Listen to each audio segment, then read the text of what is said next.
Yeah. Mm. Hello, everyone, and welcome back to another DMing Hadley game. Tonight, we are playing in the Mercenary Guild Special Ops, and this is Season 4, Episode 3. And man, the fact that I'm on to the fourth season of this game and the sixth or seventh of a few of my other games is a little shocking, to be quite honest. I'm excited to get into it. I'm excited to get back to the astral plane. We got some new friends to meet, which is why I've titled this episode "New Friends." So I'm a simple man. I don't know what to tell everybody. Um, there's come on, Jen, you can do. Come on, no, it's a. I was rooting for him, y'all. There's no need to be embarrassed. It's okay to struggle. I mean, everybody struggles from time to time. It's just if you can be there to support others. See, look, he did it. There was no need to hide anything. Yeah, soldiers don't lose. That's it's not true. Yeah, so I'm glad to be back. I'm looking forward to there you go, that's the point. Just get rid of all the evidence. That's a leave no trace ethics. Learned that from working in the outdoor industry. But I got a number of new games dropping.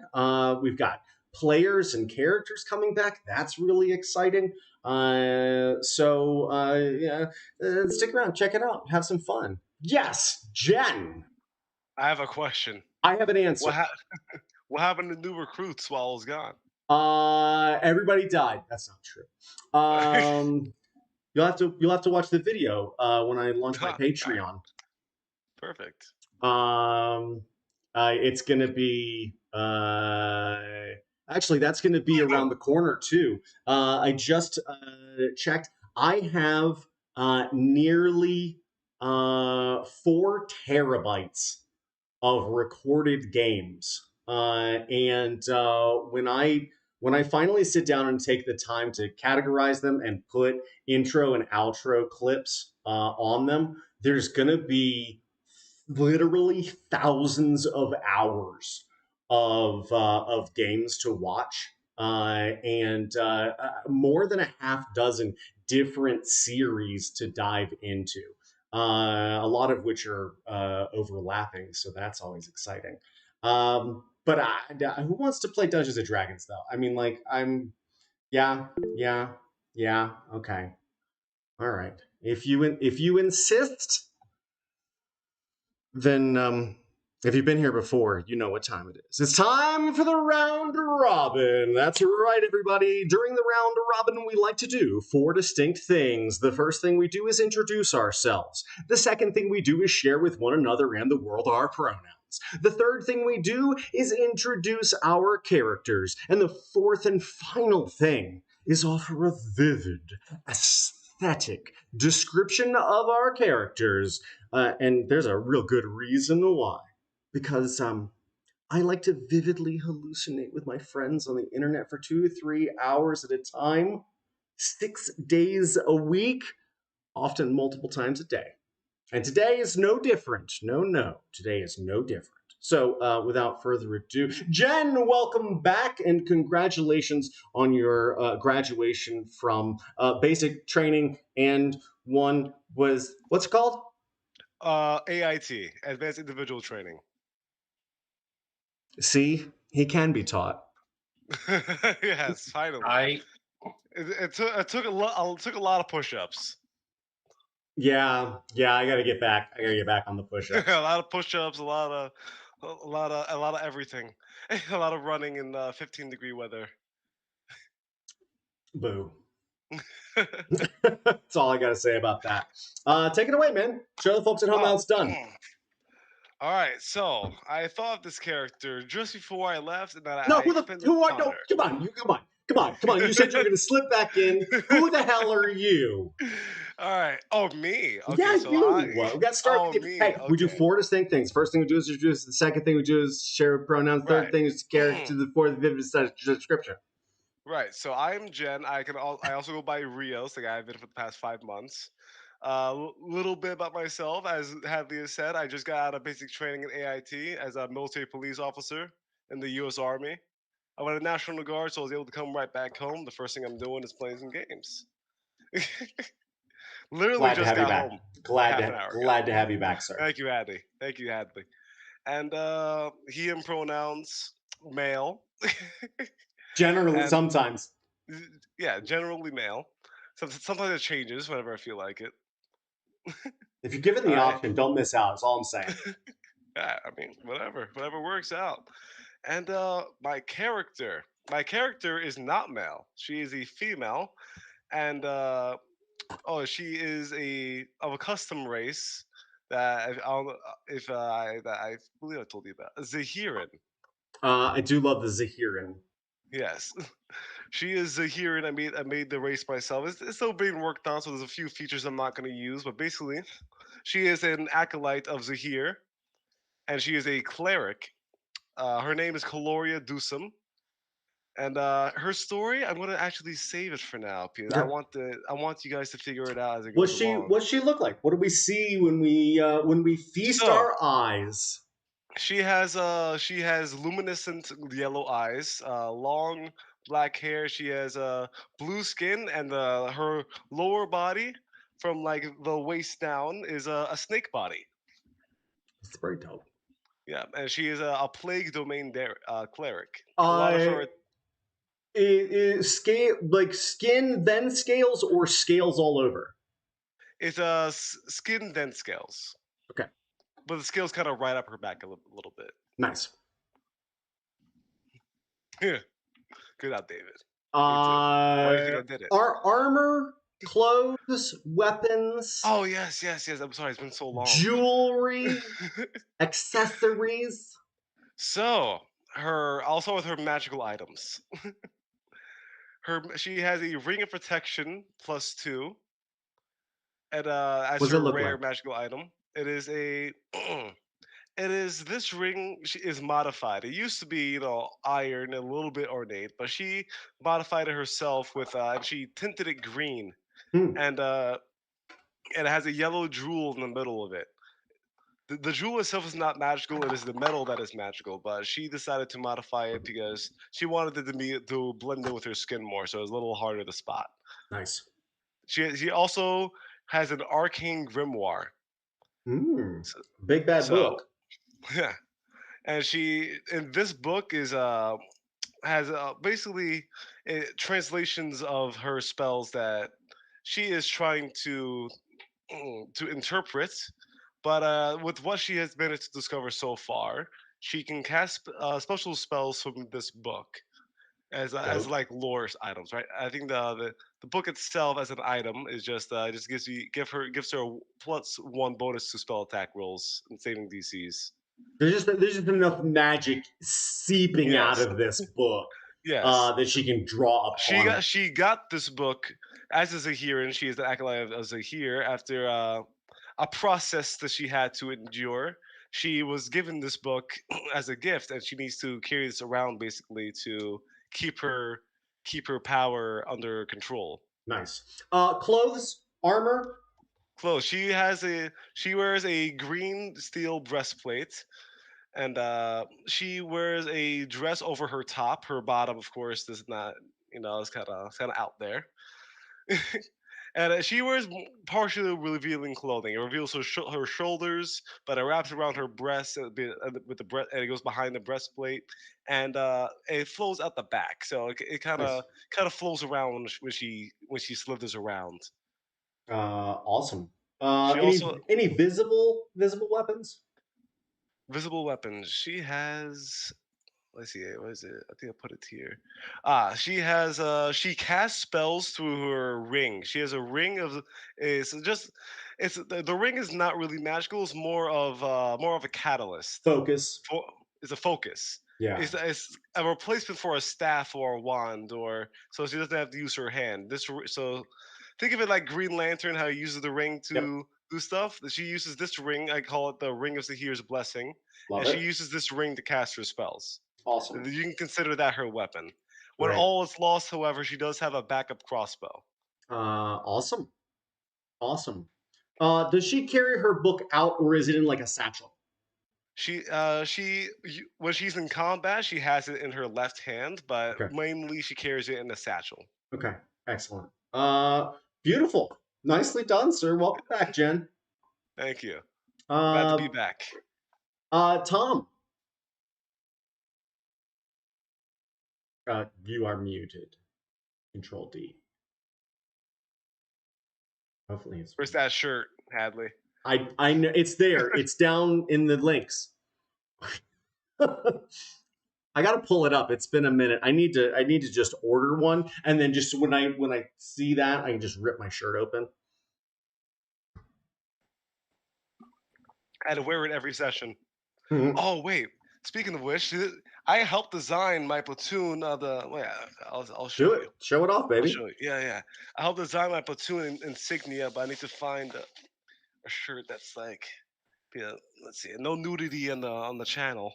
Here it is. Yeah, I don't know if that's true or not, but Here you go. This is I helped design ooh, that's this. dope. Yeah, this is my platoon, platoon design. I guess you can say. Is this So Cerberus?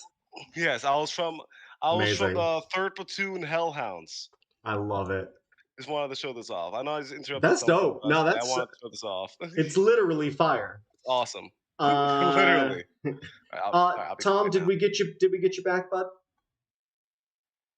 I think got to me right. Hey, there he is. Hey, there we go. So my name's Tom. I'm new to this game. Excited to play with y'all and hang out. Been playing D&D now for probably 45 years, Nice, um, nice. which is older than and longer than some of you may be old. But so I start off at a Not by much, young but age. Yeah. I teach pediatrics, so I teach how to take care of sick and well kids at a national university. So magnificent.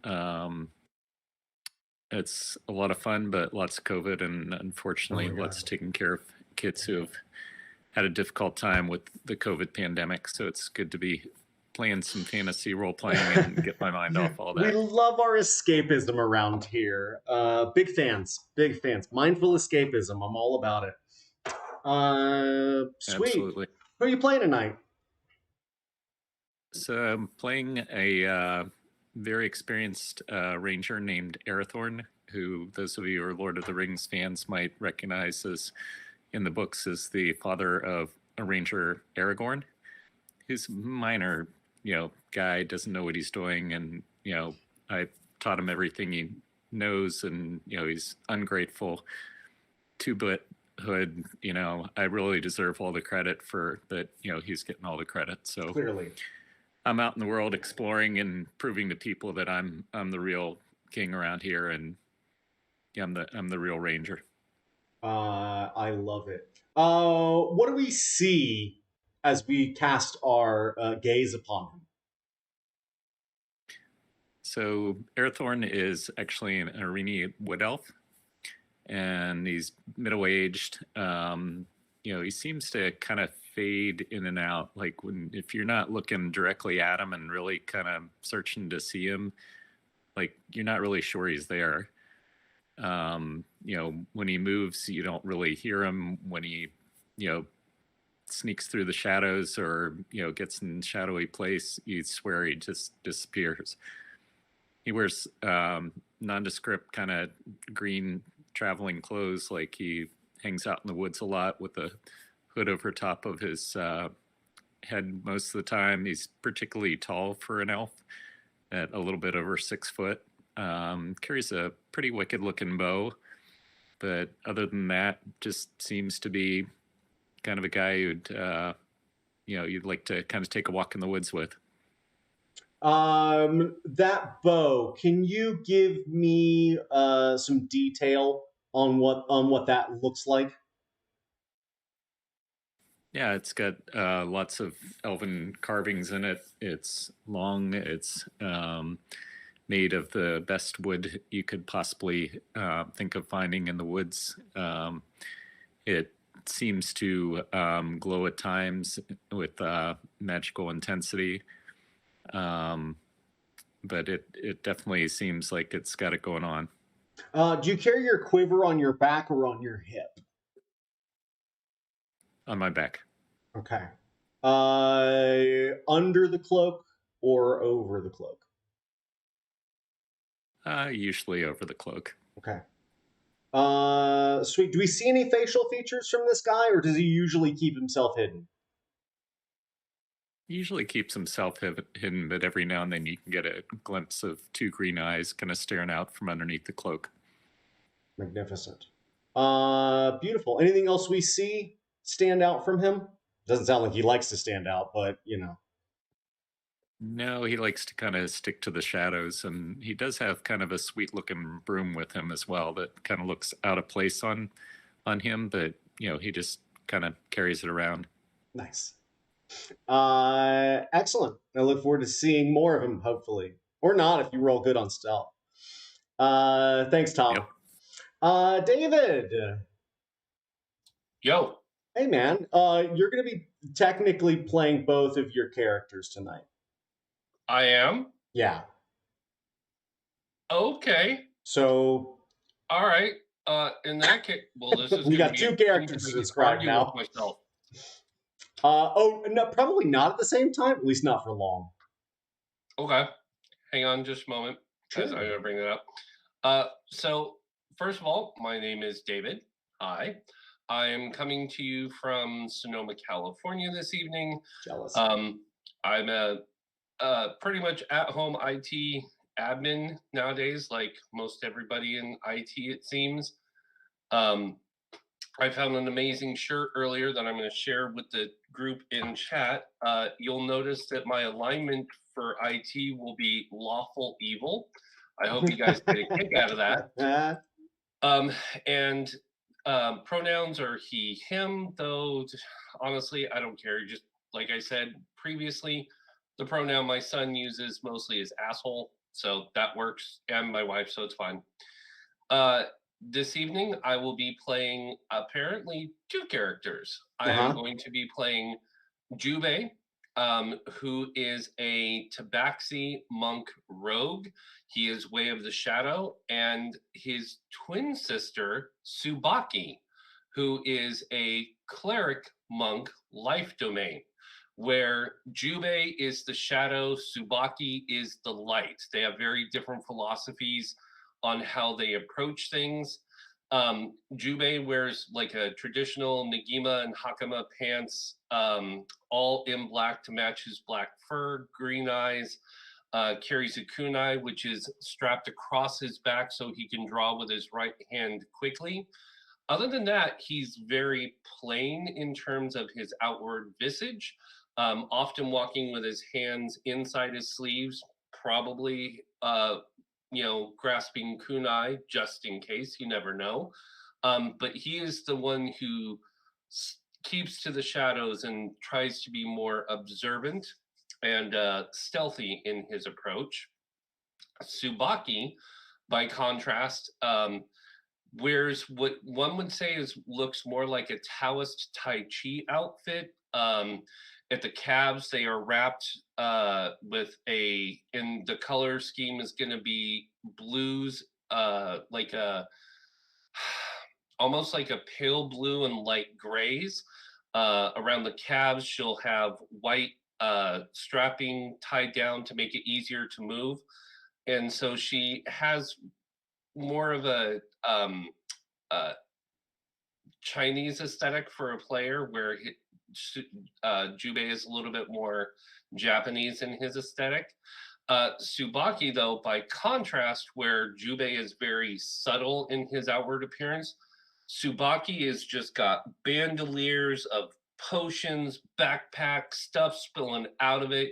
You can see like kunai strapped around her legs. She's got stuff hanging off of her like belt. She has a quarterstaff that she does carry across her back, which is made out of like an ebony wood. There's leather strapping in the middle where she often grabs it from. But she is literally like a walking medieval tinker, if for those of you who have done fair, that's pretty much how she appears to everyone. And as I said, Amazing. Tsubaki's more like the go out, help everybody, and Juba's more like I'd rather just stab them and get it over with. And that's me. Awesome. Thanks, David. I made you do it twice. So why don't you just go ahead and take inspiration for Tsubaki to get started? For those who don't know, when you use inspiration in my games, my girlfriend's soul just came out through that sneeze. So I don't know if you guys could hear that. I could hear that through my headphones. I've heard some sneezes. Yeah, when you use inspiration, essentially you can re-roll any D20 check.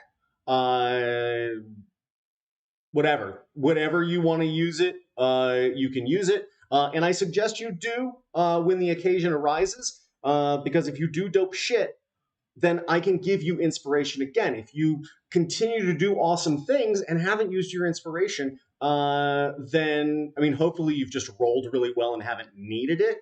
I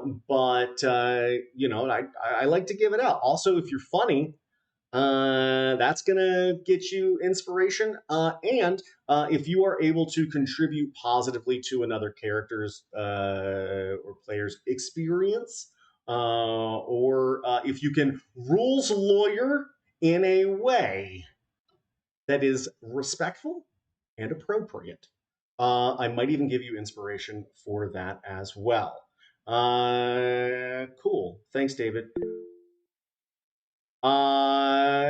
He really hasn't had to dive too deep into the rules lawyering as of late. I feel like I can think of only one time where you tried to rules lawyer in the last 4 months. I think we're just having so much fun. He doesn't have to step in.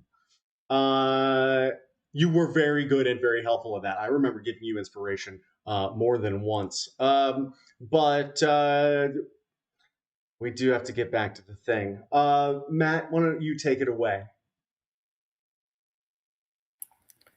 Good evening, or afternoon as appropriate. I'm Matt. He, him pronouns, or whatever you want to call me or her. I will not be upset. As long as I know you're talking to me, I don't want you could jibber jabber for all I care. Yep. I am playing Kepler Arun, who is wearing ramshackle. Uh-oh. Don't drop on me. Oh no. I hate the connection issues. See, I'm always having to pray to the internet gods for just a bit of grace. Just a bit of grace. It should be so consistent that I shouldn't have to. Wait, did somebody pass an infrastructure bill? Are they going to get on the internet so that it just works for everybody all the time? Could we do that, please? Please. It would be so helpful. For the love of it really wouldn't be that hard. Plus, who doesn't want to pay construction companies money? You guys, lots of people could make lots of money off of it. You guys don't want to make money? Just go build the things that we need to live our lives easily. It's not so hard. It's not. But in the meantime, Rob, why don't you take it away? Well, I guess this is my time. Robert Crowman, go by he, him. Tonight I'll be playing Errol. He's a male Kalashtar of 32 years old. Now, if you don't know what Kalashtars are, those are simply humans that are also more or less mixed with spirits, remnants, ghosts, if you could say. Descendants of both.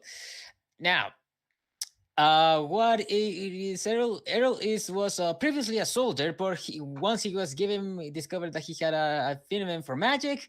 Well, he decided to study both as a bit of a cleric and as a wizard. So now he's dedicated.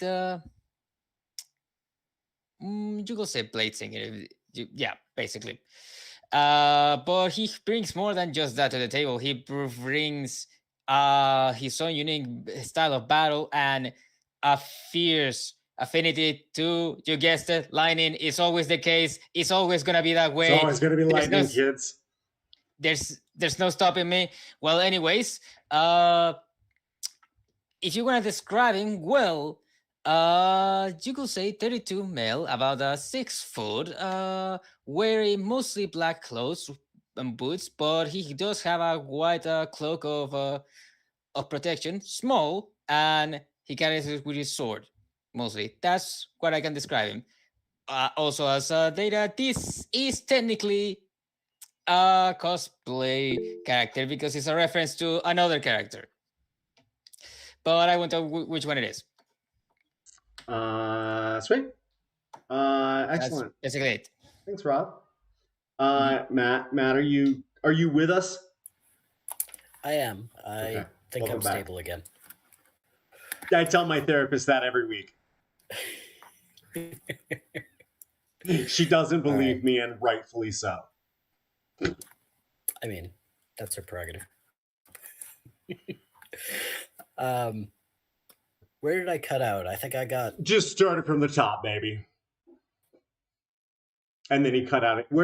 Did he literally say, where did I cut out, and then cut out again? Seems like it. Pronouns in, and I introduced that I was playing as Kepler, and then I don't. Why is it so awful? I don't know, but it was pretty hilarious because you said, where did I cut out? And it was the last thing we all heard. I guess I'm just going to keep cutting out, which is crappy.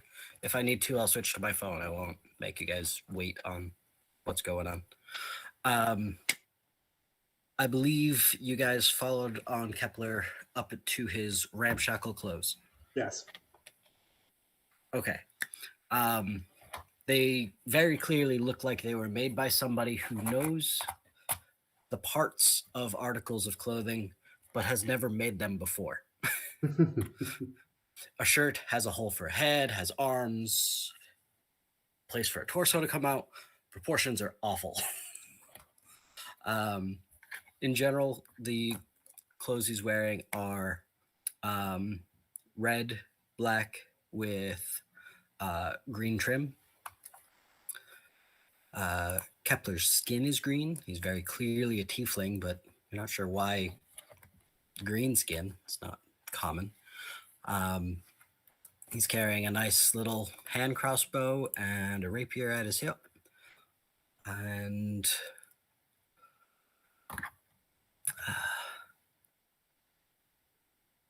man, lost my notes.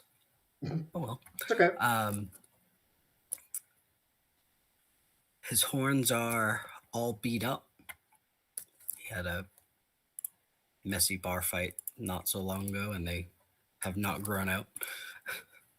Are they like in the And- process of growing out? But I mean, it's just so much damage. It's pretty easy to see. Yeah. It's been very recent.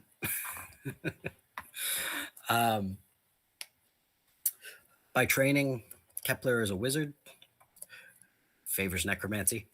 Not so much on raising the dead, just manipulating life.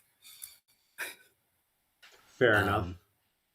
The only articles that are not ramshackle, awful, or shoddy are his black right gauntlet. He's only wearing one. His hand crossbow, his rapier, and his black chainmail. Magnificent. Mm. Beautiful. Y'all did such a good job. I really love getting to see these characters. I know we take a lot of time to do this, but man, oh man, I think it really sets the stage in a significant way. So thank you all for taking the time to go through these characters. Oh yeah, me. DMing Hadley, he, him pronouns, here for about 60% of your DMing needs.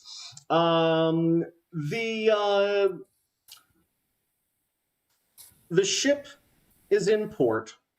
And your party, for those of you who were here last week, has disembarked. And many of the sailors have gone ashore, if that's the correct term, because you have docked at a huge multi-tiered tower of a marina of airships. It is about 150 feet tall, the spire that you're on, and you are right at the very top of it. As you disembark, you look over this pier, which seems to be comprised. The boards, they're not actually boards. They're like a concrete, but it has this very classic sort of aesthetic that makes it look like you're walking on the boards of a traditional oceanside pier.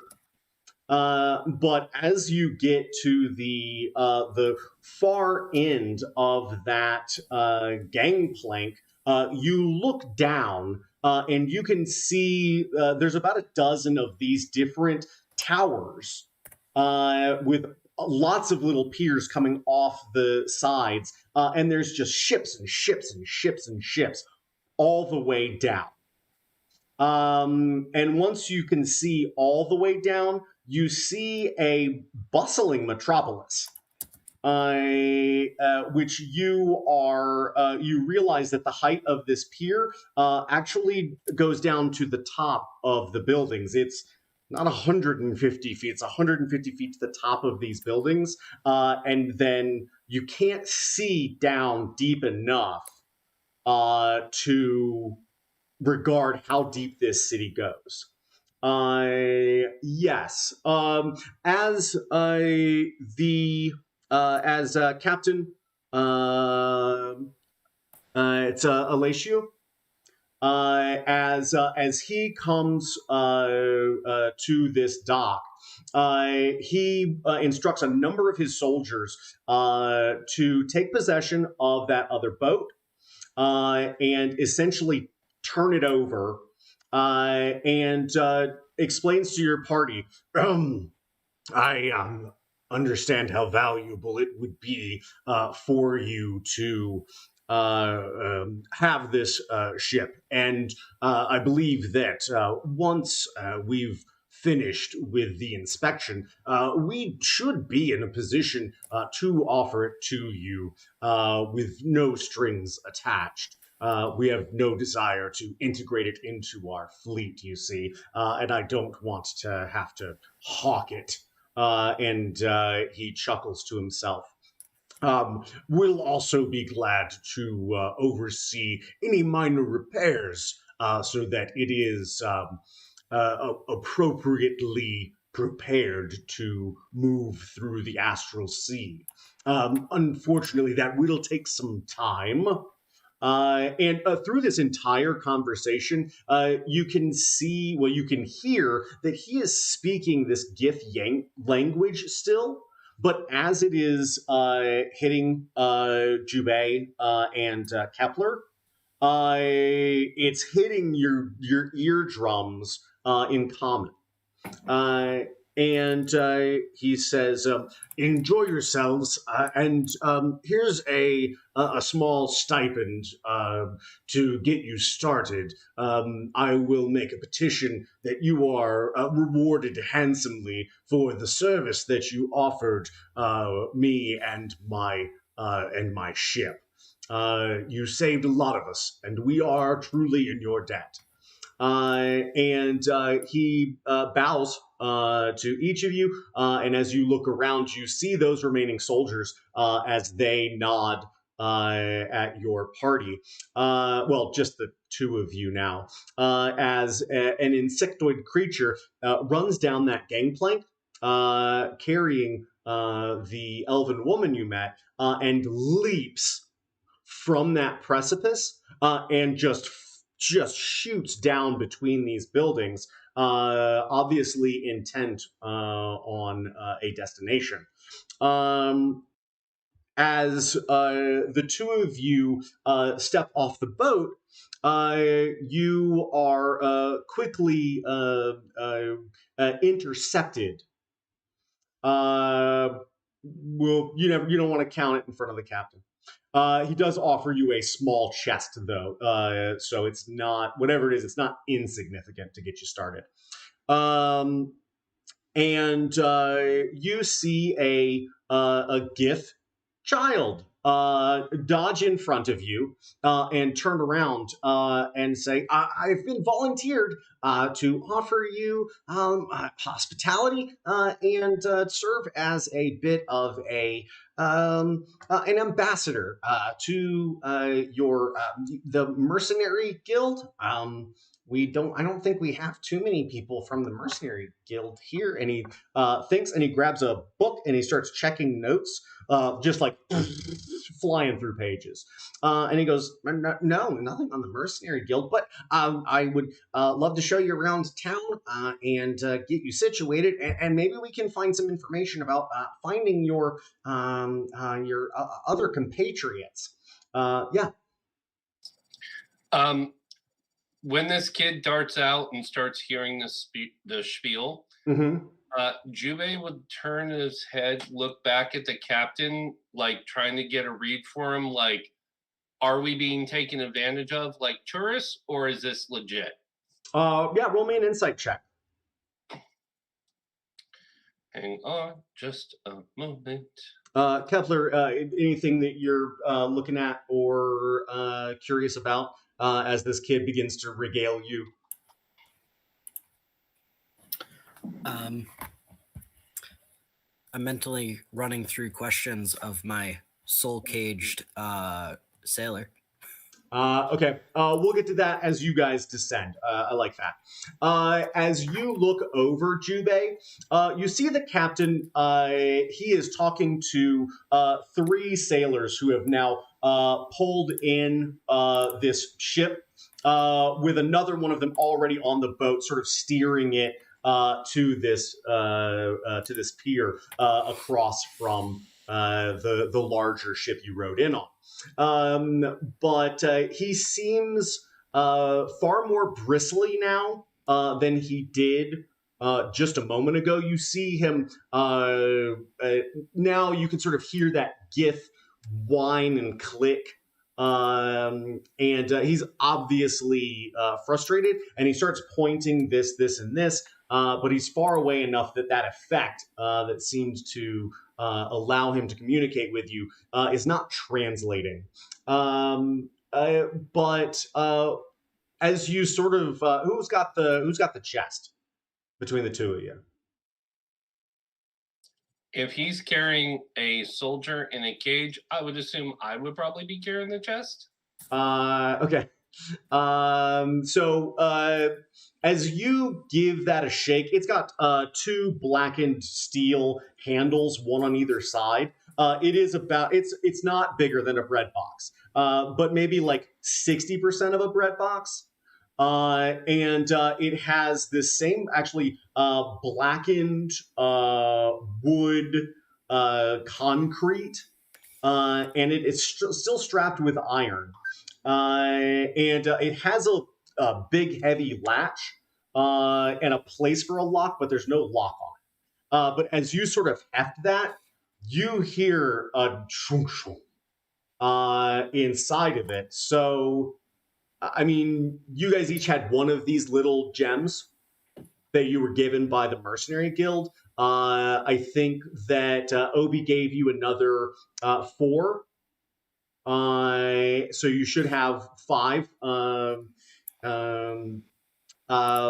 You saw that. Who was it? I have 6 of those stones. Lana Sue. Lana Sue had like 200 of them in a pretty sizable satchel, and Obi was like, "Damn girl, you got a lot of money on you. Like that's a lot of money to just carry with you."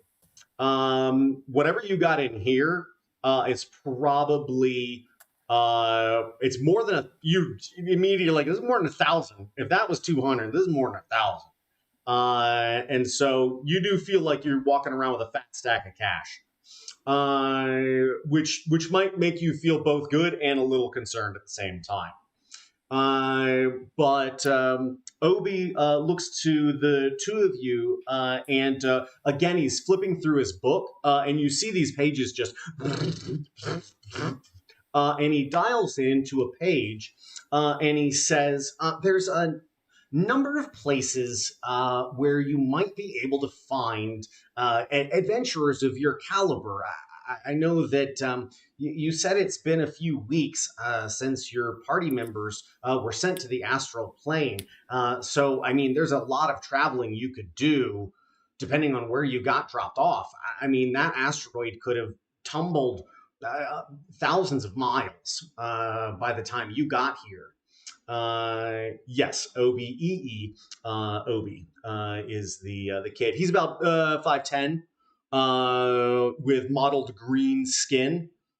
He's wearing a very smart dress uniform, which is real simple. It's just sort of an almost black charcoal with a little bit of heathering and gold piping over each shoulder.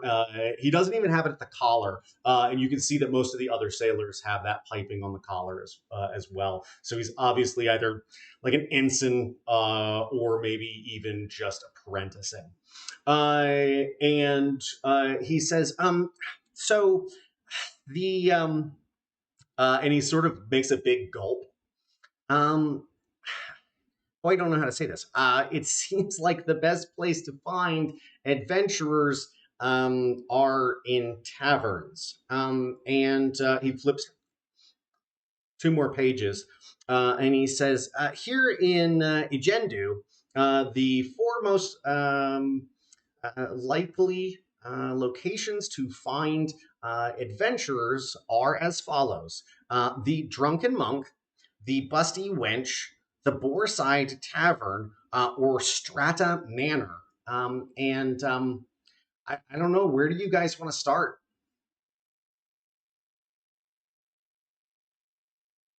When he says the Drunken Monk, my ears will perk up, but I'm not going to say anything. It was the Drunken Monk, the Drunken Monk, the Busty Wench, the Boorside Tavern, and Strata Manor.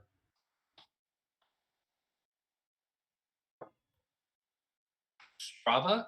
Strata, like strata, sorry. but strata. Strata Manor. Okay. Nice. I would look at Kepler and be like Rockler's. So I would look over and like the Drunken Monk would be the one that perked my ears, but I'm fine with either. Any of them, sorry.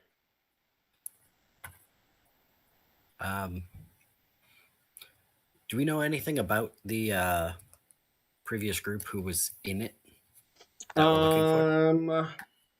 Honestly, I would have to dig, and will, but we'll just say you guys have light details on who they were, and you know they were on that asteroid, but your newly found information about where they might be,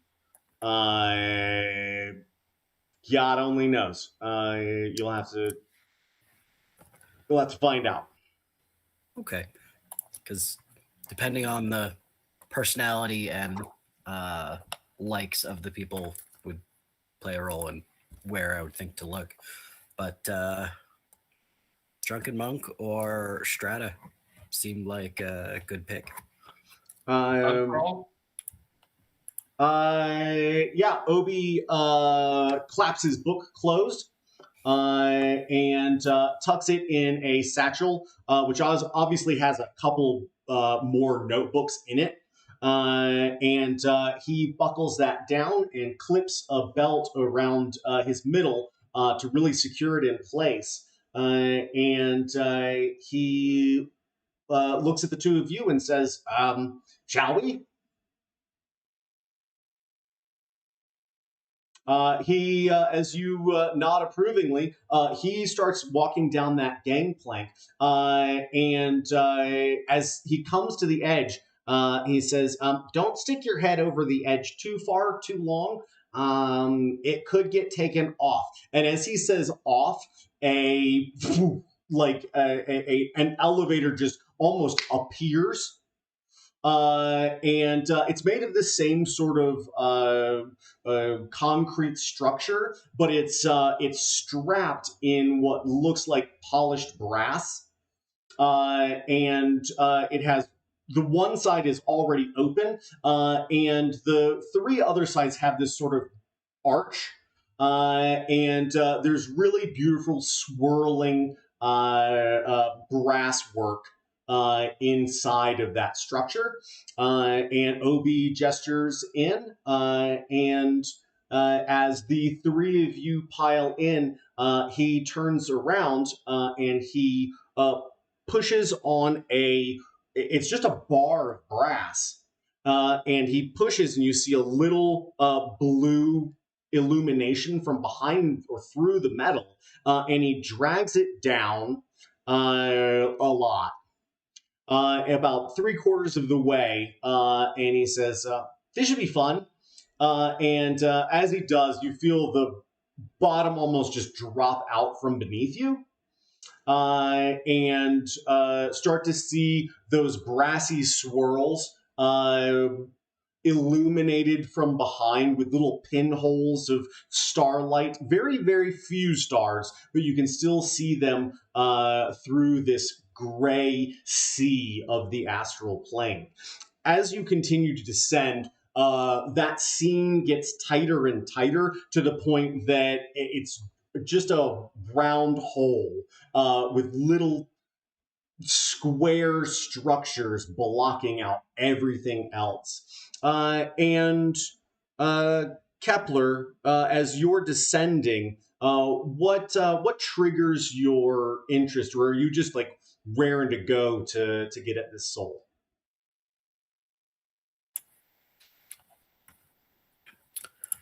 I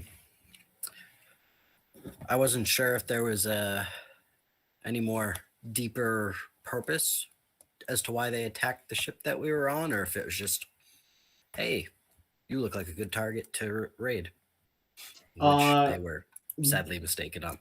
What do you no, I think you get like 5 questions or a few other different uses, but I think you just get like 5 total. I'm gonna make you be specific about what questions you pose. Okay.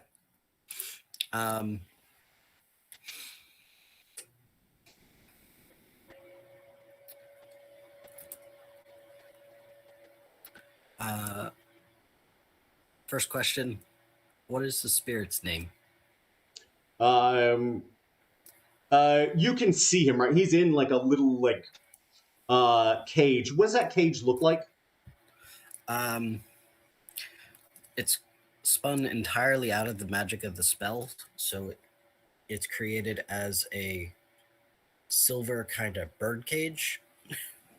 Okay. About large enough for a parakeet.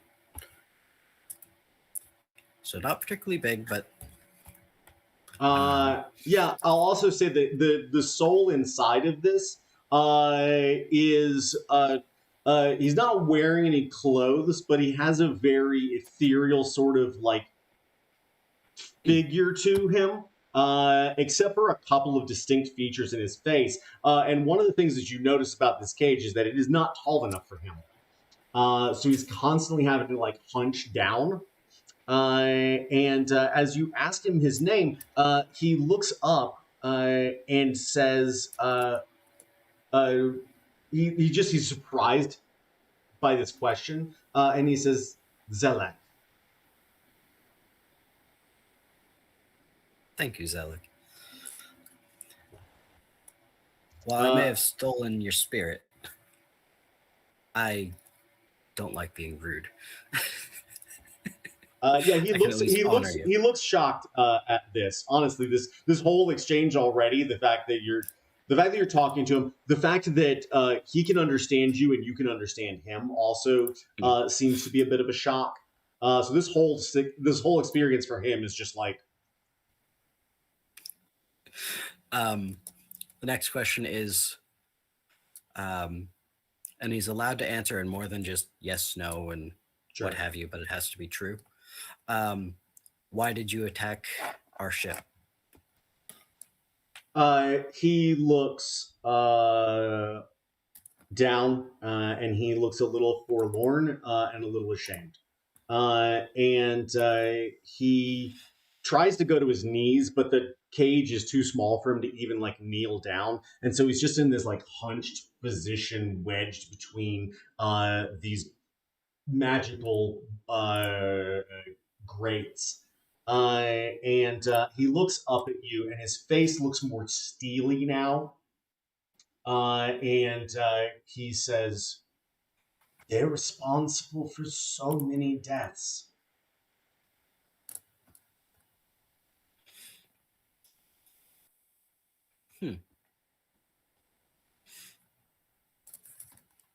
Okay.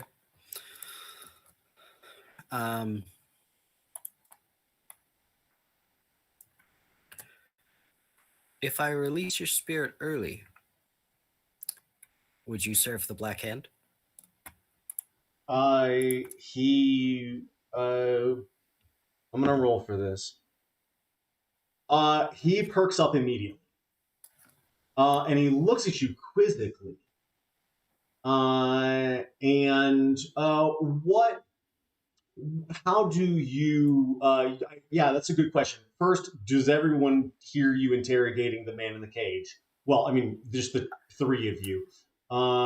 As we're strolling, I am just chatting, holding this guy Okay. in the sort of lantern sort of position, but there's no light. I'm just talking to the little miniature fellow.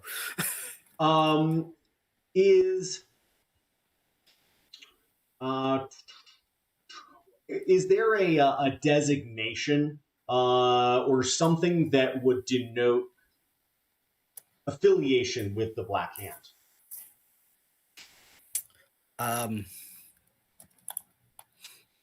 Like a particular symbol? Yeah, sigil, A black gauntlet. a brand,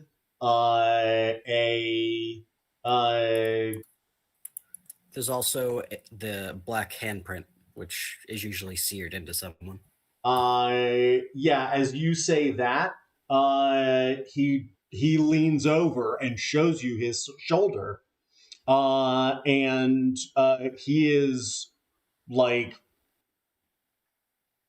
and you can see that sear is in his soul.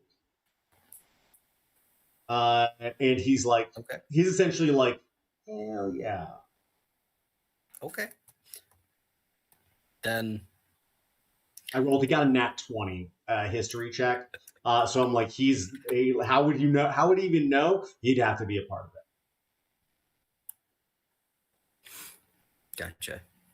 So he's already serving the Black Hand? Or Or is he agreeing to? He's essentially, yeah, I think he's probably not like, he's obviously not that impressive. He's just some fucking guy. But it does seem like that's on his list of things to do. And so he's like, let me out of here. Let's go. Whatever you need. I'm Okay. So that's 3 questions.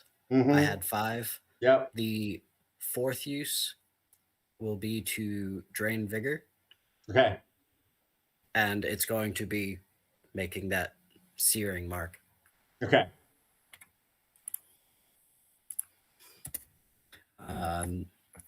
Then I will dismiss the spell, releasing him out of the cage. Amazing. What does it look like as he's sort of let out in this enclosed space with a little boy and your compatriot?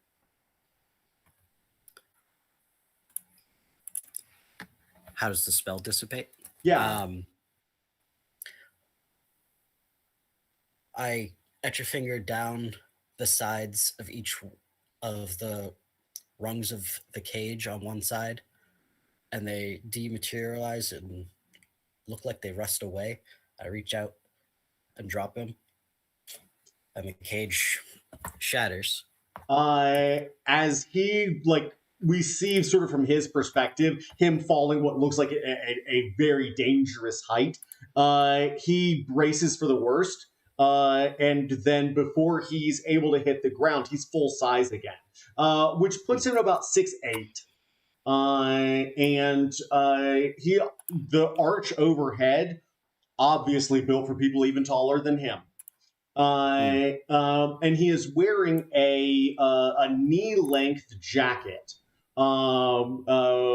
which sort of buttons down his left side, and a pair of nice-looking boots, and his pants are bloused out of it, of an obviously heavy canvas material, and he looks down at himself, and he looks at Obi and Jubei, and says, I think I might have some explaining to do. And as he says that, we see this elevator continue to descend deeper and deeper into the city. You guys said we're going to the Drunken Monk first? Cool. I believe that's what we picked. Is that right, that sounds magnificent. Will the other three of you please roll for initiative? Let's start it off Okay. already. We like it. Some like it hot. I'm one of those people. Some like it hot.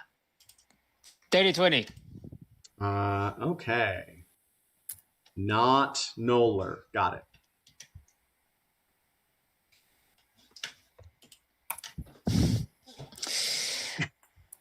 Noller is cursed with his dice. Yep. Jubei, what'd you get? Oh, I thought you said the other three. Oh, sorry. Yes, I did. I apologize. I just looked down this list. So, do you want me to Arathorn? roll as Tsubaki? No. Okay, cool. No, thank you. Awesome.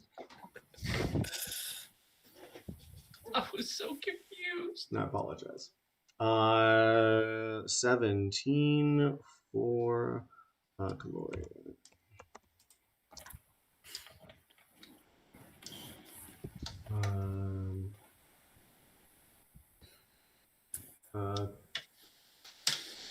Tom, what do we get? 23. 23. Fantastic.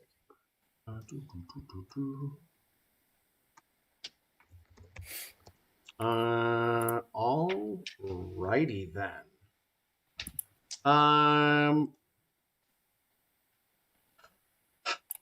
Arathorn, can I get a Constitution saving throw, please? Already. Constitution saving throw. You're probably pretty good at that, right? Not so great. Were you able to see it? Go ahead and shout it out for everybody. That's 11. Magnificent. How much does it take for Arathorn to get a little buzzed, a little drunk? Arathorn doesn't drink. What sort of effect would what's the impair you?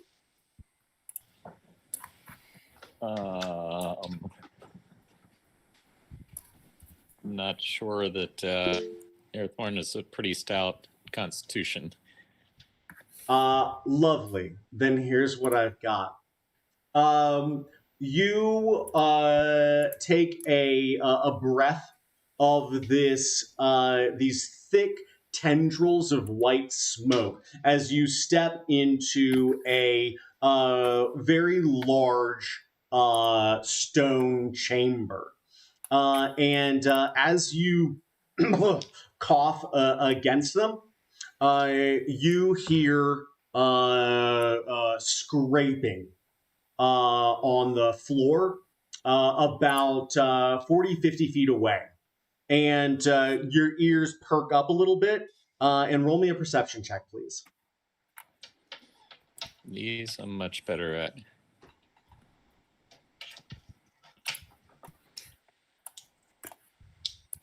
30. Yeah, as we see that smoke from your cough start to swirl away from you, you see something out of the corner of your eye, and as you do, you just reflexively step back and see this bestial creature come dashing past you and slam their wedge-like head into the corner of the room just back to your right. And you hear a bunch of people cheer and a number of people guffaw and boo.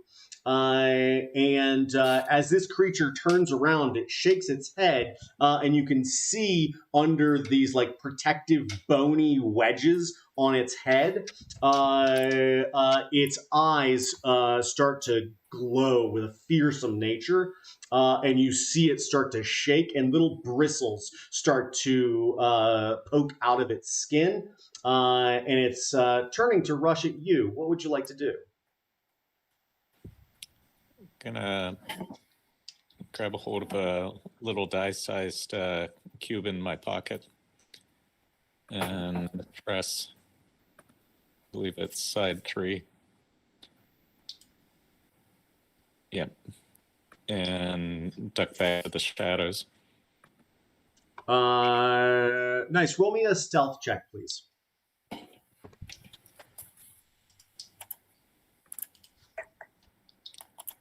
$32. Magnificent.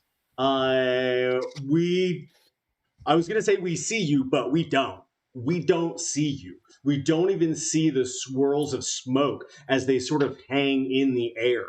And this thing starts to sniff and scratch its foot at this gravelly floor.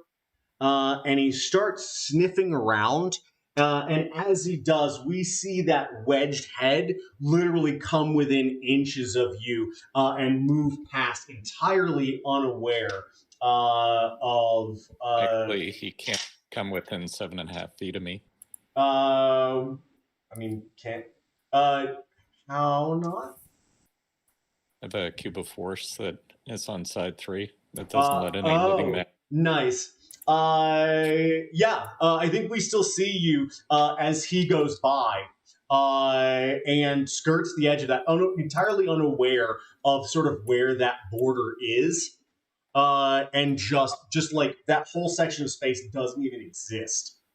What do you do? What's the lighting in the room? It is dim light, except for a illumination that seems to be coming from maybe about 80 feet up, and it doesn't look like it's even necessarily intended for you as much as it is whatever crowd is watching you. Yeah, I mean, you're down about 30 feet in this stone pit. I mean, knowing you, yeah. You had to show off for the folks and make some money. I mean, what's an adventurer to do?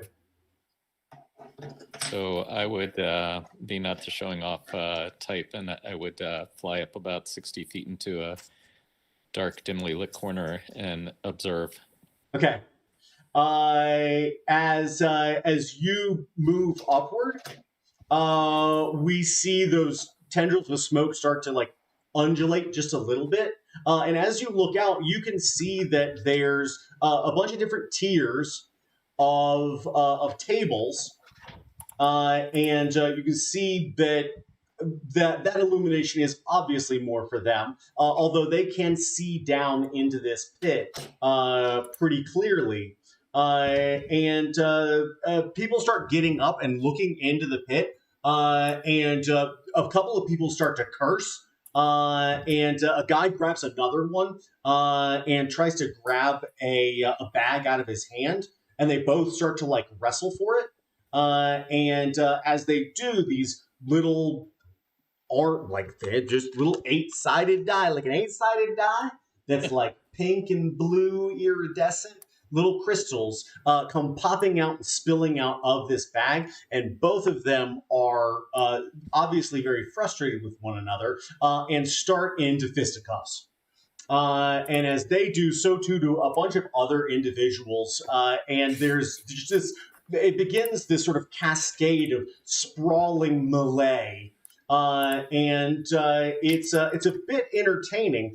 And Caloria, as you look on, and Errol, you look on, are the two of you seated together, or do you know one another, or not? I don't think so. Or do we? I don't know. You hear me? Yes. Okay.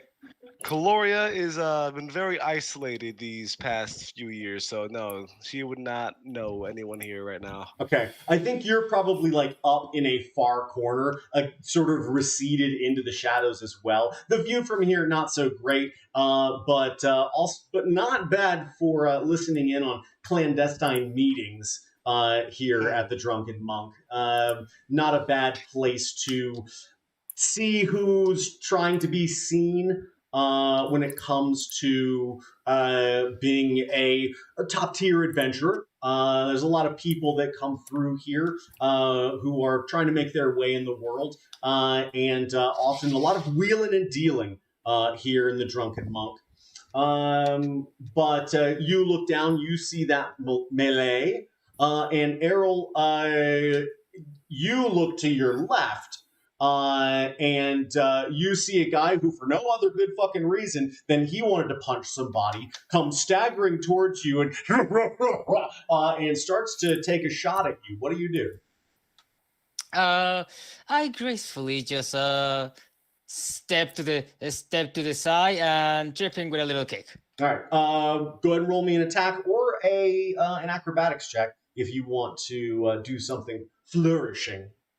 It's just gonna be an attack. Let's see how this goes. It can still be horrible. The luck of the dice is universal. 13. As you go to sweep him, we see someone who got I guess entirely unrelated fight come bounding into you, and this guy goes to swing at you and misses, but there's just 4 of you now tumbling to the ground in a dog pile, and you're underneath all of this trying to wriggle out. Great.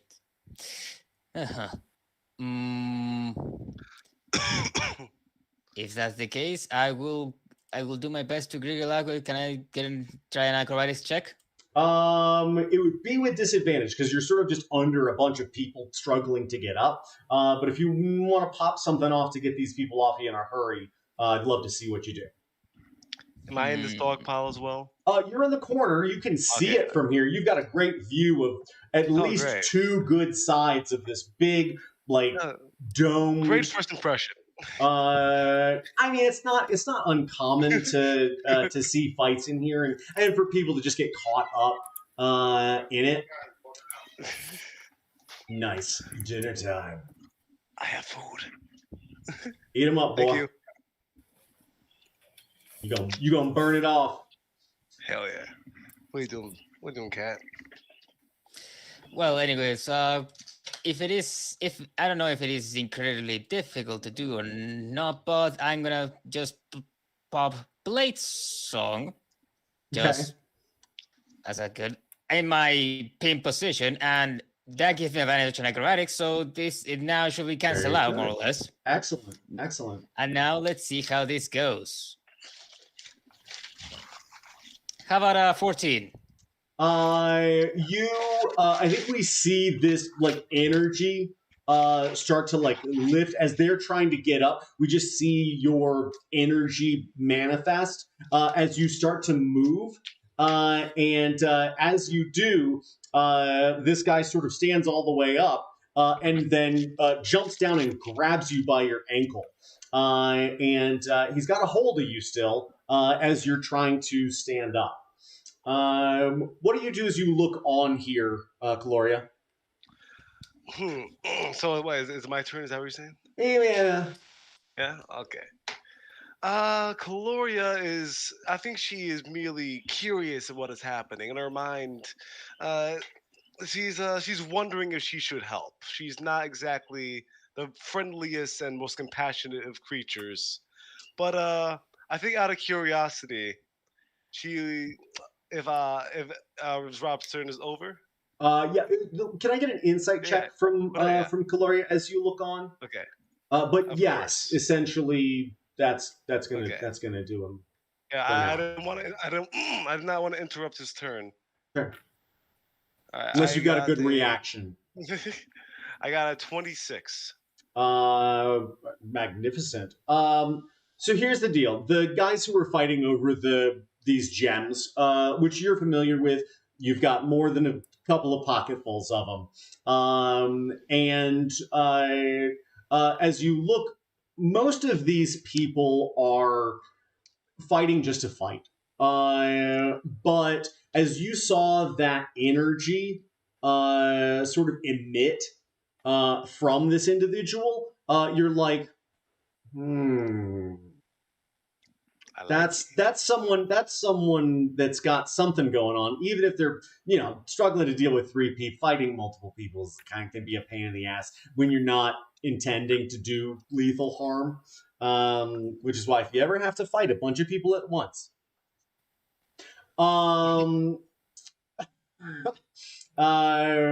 but yeah, you could maybe parlay information or social capital, or whatever you're feeling like making the most of for helping this person. Okay, so this creature that is currently holding Rob's character upside down. What is his name again, Rob? Yeah, it's holding by the ankle. Errol. And I can see that he's not trying to kill them. They're just They just. It seems like these guys come down here. It's the drunken monk. Come on, these guys are people are going to that's true. fight. It's not your first time seeing a fight break out in this place today. Well, perhaps just as a curiosity, I want to keep myself unknown for Okay. now. And I was gonna slither in the darkness a bit. Roll And me, I'm gonna. Can I cast? Oh yes. roll me stealth with advantage.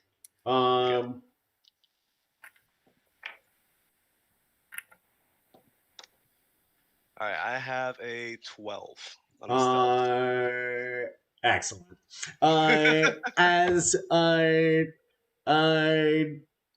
As you are sort of moving through these tables, we see a couple of people you literally brush up against their feet, and they scream and knock the table over. And then we just see you like. But as they knock the table over, it falls into another person, and they get up and grab their stool and throw it at those two, and they're off to the races, and they don't even have the chance to get mad at you. But as you come onto the scene, you see these other two individuals. They look like they're going to try and dogpile again on top of Errol. All right, maybe. What I'm going to do. Let's see. I have all these spells I need to figure out. I will cast. Oh, I don't have the spell. I was gonna cast darkness. I was gonna cast that, but I don't have it. Instead, I will cast blindness on the. It only works on one person. There's one guy who's got them. There's two other people who look like they're about to go to fool school.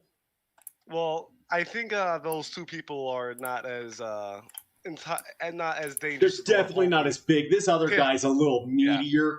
I'm gonna cast blindness on the big dude Okay. while I am slithering through the tables, just to spice things up. It works. We see his eyes go milky white almost immediately. It lasts for 1 minute. And he doesn't even try and hold on to Errol. And Errol, you are able to clamber to your feet before these people can get to you. And this guy gets up and blindly grabs one of them and picks him up and slams him into the table you were sitting at just a minute ago. And the other person jumps on his back and tries to start choking him out, which does not look like that's going to do anything at all. His neck is too thick to get leverage on. Can I Yes, maybe. can I do something as these people are all clamoring? Can I just push my foot on the big guy's back so they can just fall down? Let's check in with Arathorn and then we'll come back. Okay. Arathorn, as you are floating up over this scene, you question why you would waste your time coming here at all. Except for a small purse, which you were promised at the last second before being pushed into that room bodily.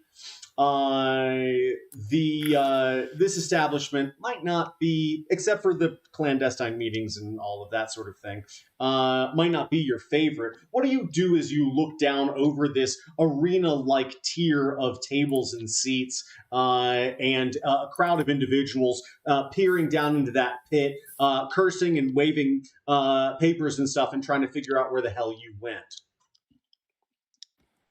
Do I notice any of the other folks as looking particularly of import? It's pretty easy to see that. I mean, from your perspective, you can see that most of these guys are petty gamblers. They might be tougher than your average folk, and adventurers might not be an entirely inappropriate title for them. But as you look on, seeing that guy go blind immediately, you don't need an insight check to know that the snake lady that just knocked that, or caused those people to knock that table down, was the one that did it. And as you see Errol come up to their feet and get ready to roundhouse kick this dipshit, it's obvious that the two of them stand out from the crowd. One is a snake lady, and the other seems to be a pretty proficient, although someone got the better of them, adventurer as well. What do you do? Is there a place nearby where I could observe and listen in to try to gain more information and knowledge about these folks?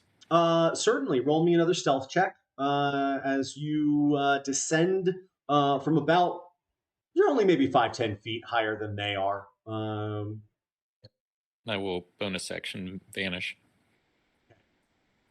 Yeah, I think we just see as you move, we barely see a shimmer of light cast a shadow on you, or cast a shadow on these guys fighting beneath you. And as you come to the far side of this top tier, you're maybe 10, 15 feet away from these two as they sort of regard one another. Do you do anything to interfere or intervene, or are you just observing? I wouldn't unless one of them looked like they were being evil towards the other. So I would be just intrigued and interested to kind of gather more information rather than becoming an active participant. Very sort good. of hide in the shadows and observe. Excellent. As Errol, you want to give that guy a little. Basically, yeah, just a couple. I can act twice, so just to make sure, you are kicking once and maybe kick twice. Yeah, I like the 1-2 roundhouse into a sidekick move. That's hot. Okay, let's do this. You'll have advantage on both attacks. Okay, I'll do the second one as well, because the first one didn't go. Okay, that's much better. So let's now do the second. And we have 23 and 20. Both of those are going to hit. Do you want to do damage, or you just want to move him? Uh, mm, You could do both potentially, or one and then the other. let's just do so. Let's do with one. Let's do some damage, and the other Okay. just push them on top of the other two guys. Possibly. Sounds great. So just one bit of damage here, and 8 damage, bludgeoning, and Okay. then just pile him on top of the other. Just roundhouse kick to this, well, just to the back, and then just push kick to, well, get him to follow, all of them to fall over. Yeah, you give this guy the old 1-2, and one, you see him, you hear him grunt, and he's got one guy, and the other one's still wrapped around him, and as you come back around to give him another, he goes tumbling down over that fallen table with the other two, and the other guy starts just like beating the bejesus out of him now that he's blinded. And the other guy wrestles himself loose, and just these two are just working him over real good. Well, since now those three are dealt with for the time being, do I have an inclination to know why this individual went blind? What's your passive insight? Passive insight is 13. Are you are arcane, right? Yes, I Kalashtar, I have you could say that I have a lot of things that are special in the terms of telepathy even, but yes, Okay. I'm also a wizard and I'm an arcane. Roll me an arcana check, please. Very well. Shouldn't be hard. 17. Yeah, pretty fucking straightforward. Nobody goes blind like that unless their eyes get seared out. So somebody casts a spell. Probably the person standing right in front of you, smirking at you.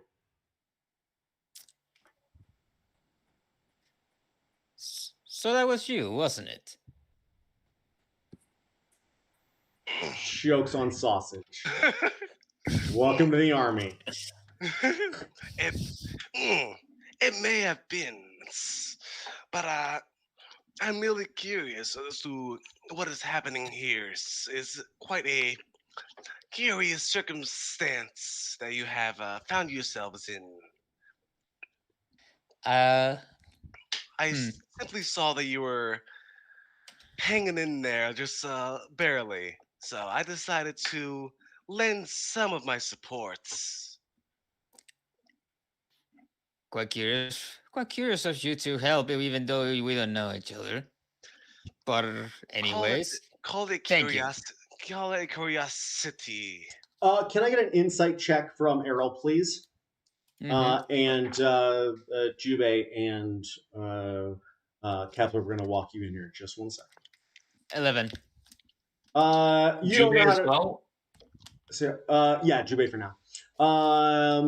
As you look on, you can't get a read on this snake lady. You're not sure if, I mean, like, at first you're like, why would you help me? You don't know me. But at the same time, like, it may not be common, but you know, sometimes people do nice things for other people.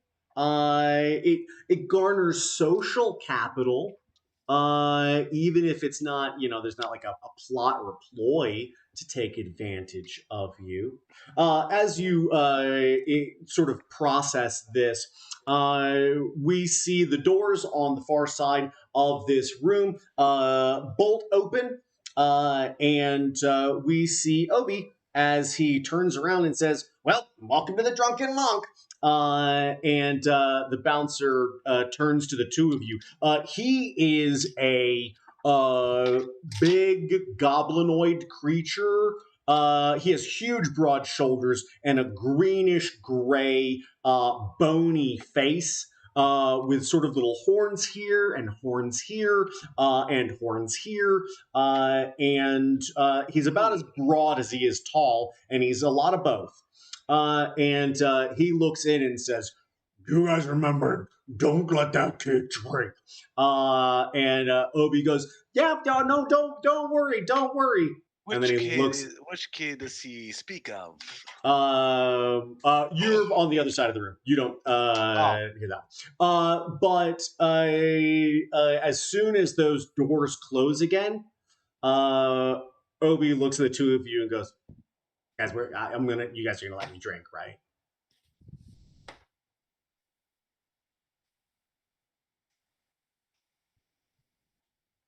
Okay. Is he asking? No, he's to Jubei and Kevin. It's fine. I drink all the time. It's that about my sailor. I would look at Kepler. I'm like, he did save my ass when I couldn't fly the ship. And he goes, "Yes!" And he reaches over to grabs a glass that seems to be half drunk on the table beside him and just throws it back and says, "All right, who wants to gamble some money?" And he turns and he hops down the stairs very excitedly. Arathorn, it is impossible for you to miss this. Literally, you're looking at these two individuals standing in front of you, and directly across the room, you see a child, a literal child. He's still tall. He's like, 5'10", 5'11", and dressed in a uniform as if he's some sort of soldier. You do recognize that uniform. By the way, it is a pretty standard issue for the enforcement branch of whatever weird sort of extra governmental group controls everything in the astral plane. You also see a green guy with horns. And a nice, similar aesthetic of barely a cat. I would just merely kind of hide in the shadows and continue to observe and gather knowledge as I may. Excellent. You see this kid bound down the stairs, and he starts talking to people. Most of them, there's a lot of exotic races here. I mean, there's like almost insectoid-looking individuals. There are weird, like hybrid goblin gargoyle-looking creatures. There are goblins. But it seems like you see them and then you don't see them anymore. And when you look around, there's maybe a different goblin.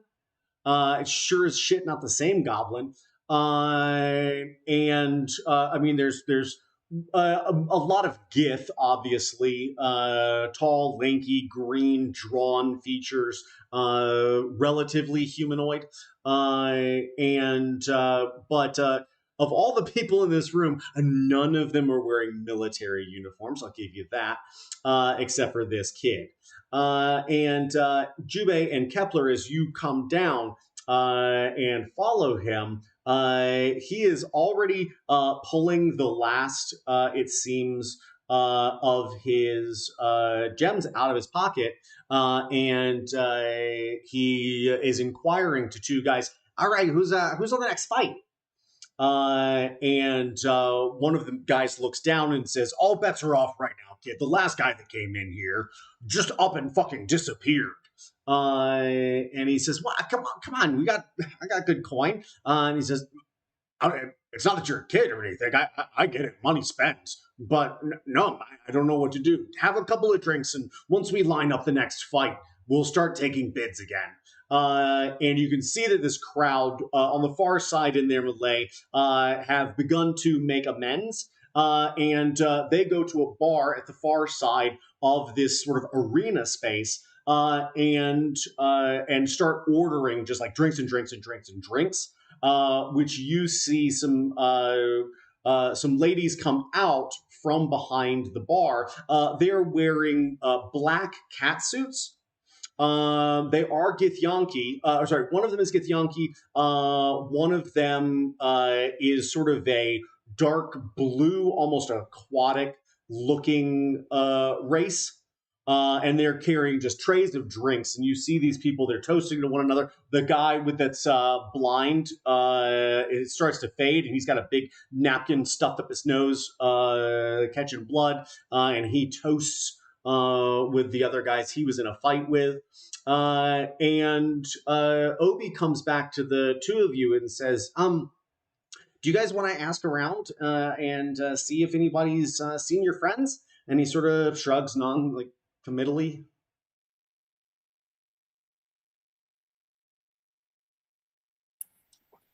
Take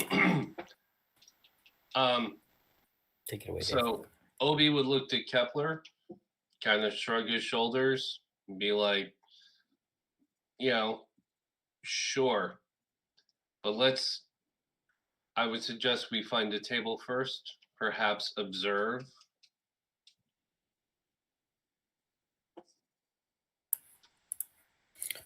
Be nice to find a spot to sit, but Obi reaches over Jubei and pats that trunk, that little chest, and says, "Bottle service."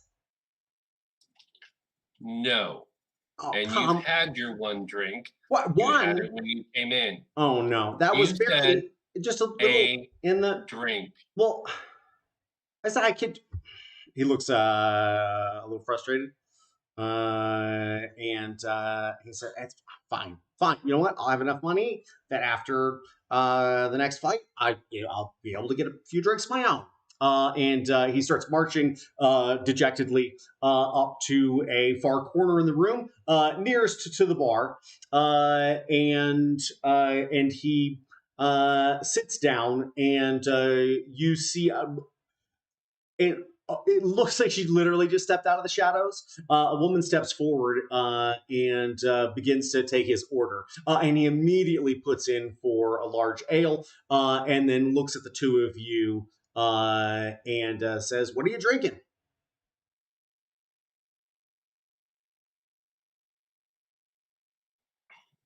I will refrain for the moment. So, It's called the Drunken Monk, guys. You're not supposed to be sober in here. for the moment, I nod and I'm like, I understand. I'm fine. He turns and says, 3 ales. And the lady seems to just slip back into the shadows. Yeah. do you have any mushroom wine? You see just sort of a head turn out of the shadows at you. And she winks and then just sort of disappears again into the darkness.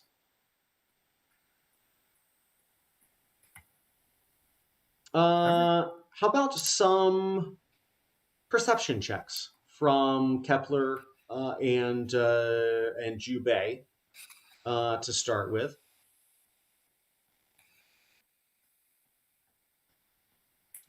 I got a 16. I rolled a 2. Nice.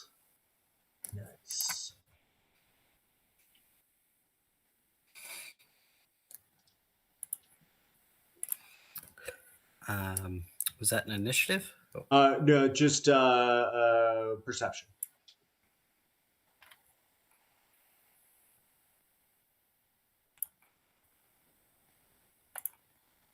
Come on with the roll.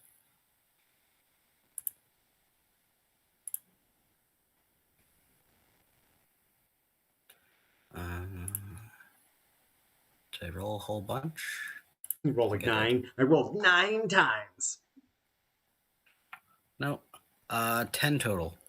Okay. I think that you might be a little taken with the quasi-tangible individual who now seems to follow you around like a puppy dog, waiting for some sort of instruction. He doesn't seem to be quite all there.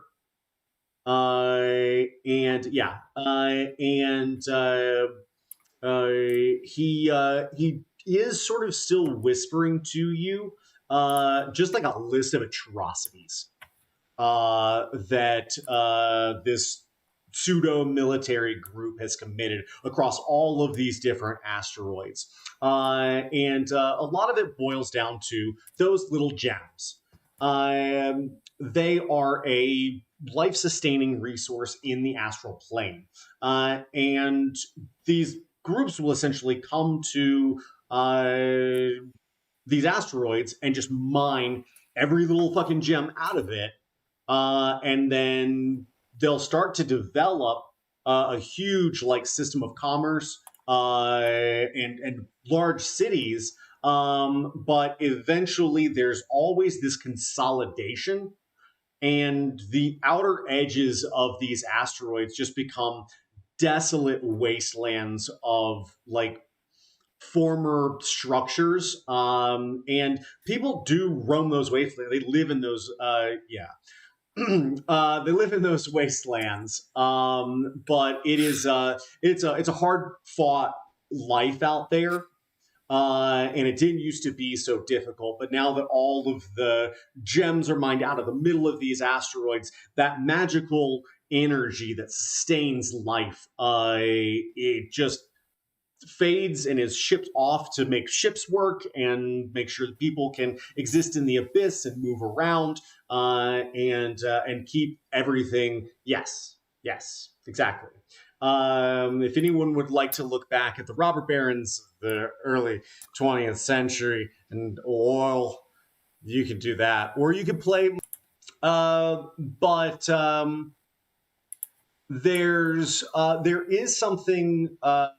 As he's sort of explaining this, that stands out for everyone. And that is a man in the far corner of the room stands up and shouts.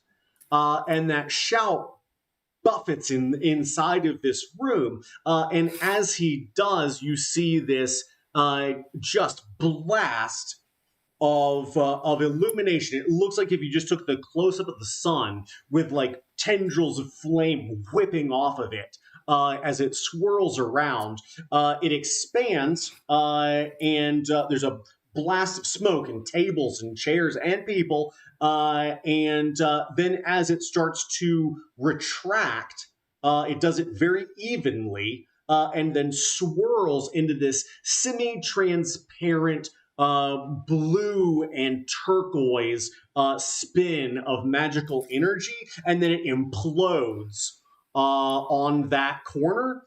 And as it does, the whole corner of the building ceases to exist, and stuff starts to crumble in this open hole.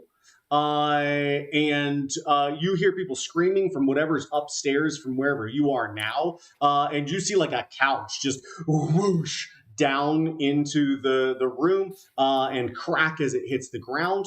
And immediately everyone just starts to scatter inside of this room. And people are running up out the entrance. These double doors are just pried open and people are spilling out over one another. The bouncer's losing his goddamn mind, trying to just throw people out of the way so he can get into the room. It is a very active scene. Let me go ahead and get initiative from Kepler and Jubei, and we'll go from there.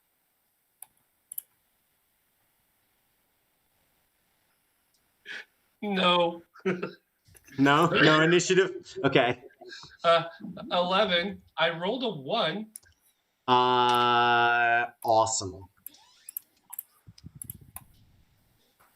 That plus That's didn't help. Well, it did help. Nice 7. 7. A 7. Or 3 plus 4. Wow. Nice low rolls. Well, I mean, I guess it's understandable. You don't. This is not your place. You don't know what to do. Everybody else is running around. If you leave where you're at right now, you're just going to get stuck in the crowd trying to press out. As the I guess technically four of you now are sitting at this table, you look back from that blast, and there are 3 beers and a glass with sort of like a tall stem to it, almost like a champagne glass, of this thick brown liquid.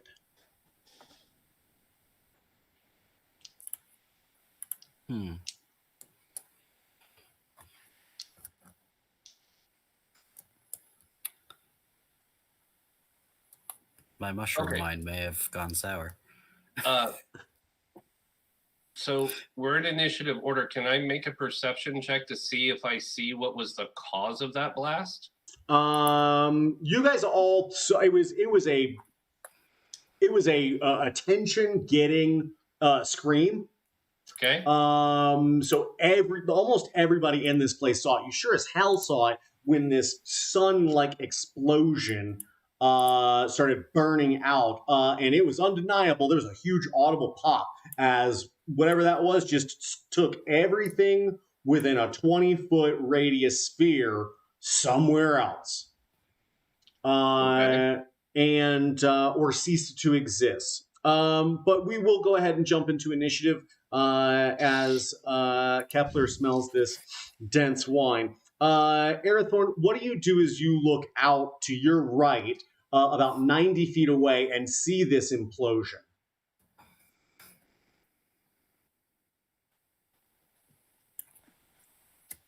Imagine I'd be pretty shocked to notice. Did I notice anything about the guy before he imploded? Roll me a history or perception check, please. Definitely perception's going to be better.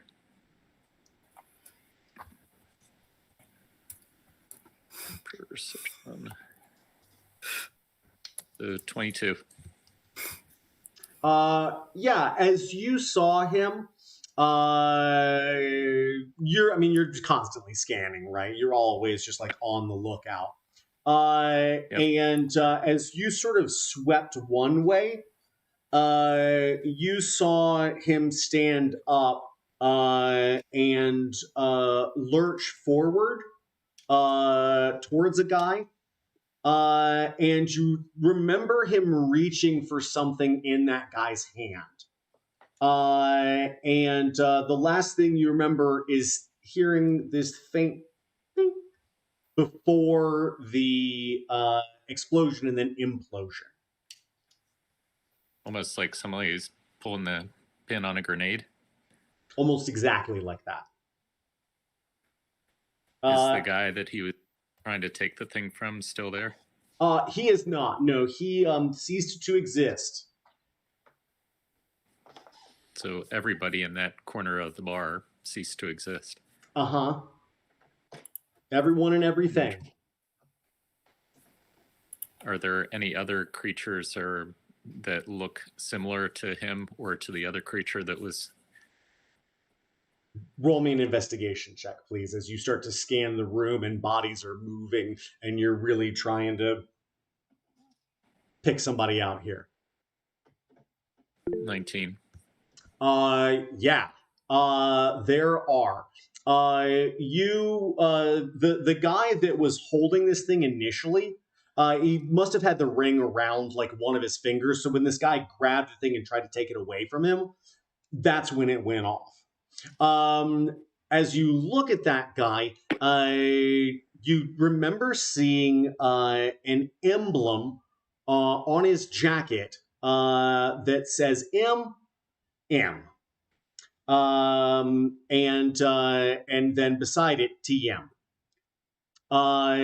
As you look out, you see a guy. He looks like half human, half goblinoid. And he's wearing a leather jacket that has that same M, and in little letters TM on the back, and he is pushing his way up and out of this crowd, and he's looking around everywhere, not unlike most of the other people, but his garb is so similar, and the emblem is a dead giveaway. You see him pressing his way up, and he's about 10 feet from the door. So he looks like the guy who was holding the grenade, or the guy who was trying to prevent the grenade and grab the grenade. He looks like the guy who's like he's got the same sort of jacket, or at least the same sort of emblem on his jacket as the guy who was holding the grenade originally before that guy tried to take it away. Okay. Does he have anything in his hands? No, not currently. Okay, I will sort of pop into slightly visible existence not too far from him and kind of have a short sword drawn and saying, exiting somewhere, my friend? Roll me an intimidation check, please. With advantage. I think you deserve it for sure. If you showed up with a knife and put it to my neck right now, I'd probably be like, okay, I'll do whatever you say. Yeah. That ought to do it even without advantage, a natural 20. Yeah, you feel him go rigid, and the two of you are sort of bodily pushed forward for just a moment as you sort of bring him off to the side. And he starts to stammer as he tries to speak. What languages do you speak just inherently? Let's see, Common, Giant, Dwarvish, Draconic, and Elvish. Okay. You've definitely been around here long enough that you can pick up the common tongue here in Gith. And this seems to be somewhere between like Goblinoid and Gith as he's talking, so it takes you a second to figure out exactly what he says. And through some grunts and clicks, he essentially says, "It's not my fault. That wasn't supposed to happen." And I will intimidate him more pointedly with the short sword and say what was supposed to happen. I mean, I think you guys have to sort of move out of the flow of people here, but I think it's easy enough for you to do that. And you're sort of up at the top tier behind this opened door. And in that darkness, you are almost entirely hidden. And he says, we wanted to buy it. We're just supposed to buy it. It's not supposed to go off. Who do you work for? He clams up and starts to tremble a little bit. Do I see anybody else observing what's going on between me and him, like nervously, or any of the guys with the MF? Not immediately. But Errol, can I get a perception check, please?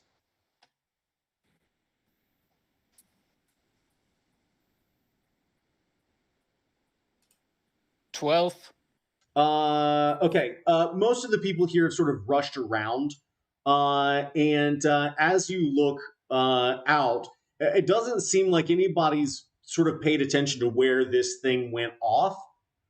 But you do see, you see the half of a couple of some bodies, and you see there's just a black sphere sitting on the stairs right over there. It's just right there. Like, it's just sitting. As you look, it's almost hard not to see it glinting in the light. Black sphere. Yeah, looks a lot like the one that just fucking exploded and killed everybody in here.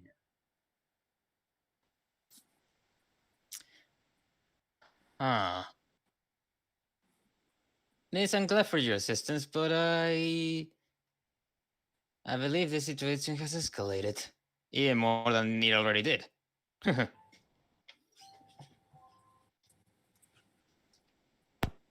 You don't. You don't say. I can see quite a bit of chaos has happened, but something you must know about me, sir, is that I thrive in chaos. We'll see how that turns out. I will approach this little, well, carefully, this black sphere. And This black spears. Could this be potentially a an orb of magical prowess? Let's see. Yeah, I'm gonna say that y'all don't have to do any fucking checks here. This thing looks like a goddamn grenade. It's like a black sphere, and it's got like two little rings that look like brushed steel. That's sort of a light charcoal color. And sure as hell, it doesn't have like a little arm that pops up. It just has a pin. And as the two of you make your way over, can I get an Arcana check from both of you, please? Yes. 16. 32.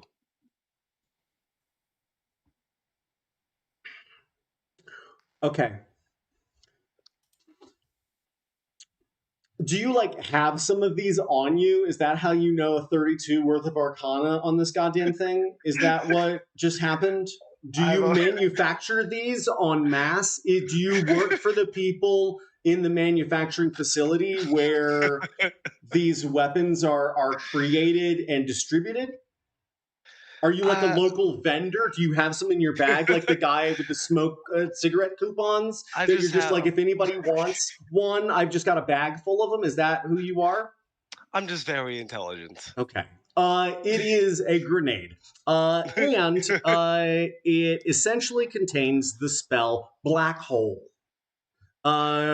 which essentially, as you saw, thing goes supernova and then collapses into a black hole and sucks everything up in about a 15 to 20 foot radius. And that's what happened here. And that'll do that too if you touch that fucking pin and pull it out.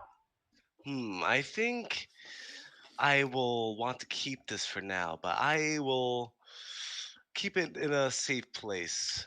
How do you feel about that, Errol? I can't wait to study this later. So I see you're well versed with these.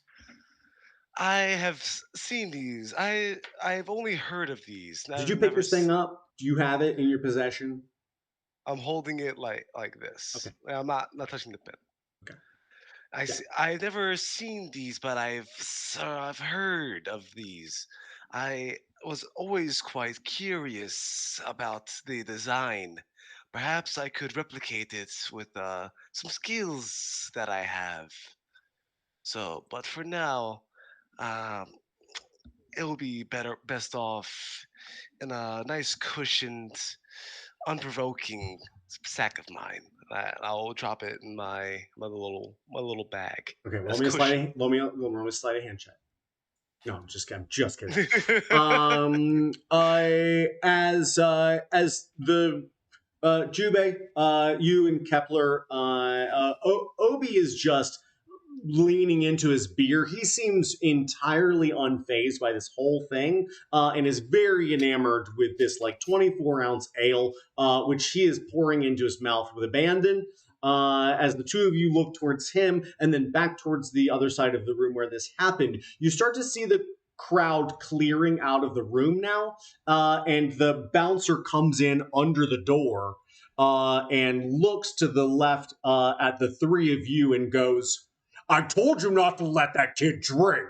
And then he turns and he looks at the two of you standing next to this obliterated section of the room and goes, "You two, get away from there right now." This is all happening right in front of Arathorn, and with this guy with the knife at his neck. And this guy turns and looks down at this like half human, half goblin individual with the sword at his neck, and then we can see his eyes start to squint, and the darkness sort of fades a little bit, and we can see the outline of Arathorn behind him. And he looks at Arathorn and says, "You got one."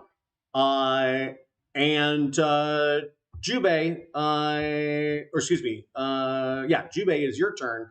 What do you do as you see this bouncer come onto the scene? You see these two on the far side starting an investigation of the wreckage, or I guess technically lack thereof.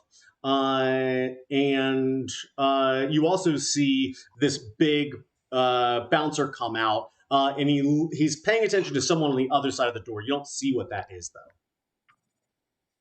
Okay. First, I'm going to backhand the kid in the head. Okay. Roll me an attack, please. So this will just be an unarmed strike. Okay. I'm going to stab him with a kunai in the neck. Maybe not. It's a 13. No, we see he is obviously very practiced at dodging a hand swing at him. And you see him just holding this glass up, and as you go to swat him, he literally just swirls around on the stool, and your hand goes whizzing past him. And he stops after a one full turn and downs the last of the beer and sets it on the table and wipes foam from his lips as he smiles this big, somewhat terrifying, toothy grin at you. You are going to get us in trouble. And with that, I'm going to hold my movement and just observe what is Control going your on. D, Just sir. try to pay attention and Okay. stay where I am. Okay. It's easier in the corner up high. You can see across this room, so you don't have to work very hard to see what's going on, although you really can't hear the exchange from here.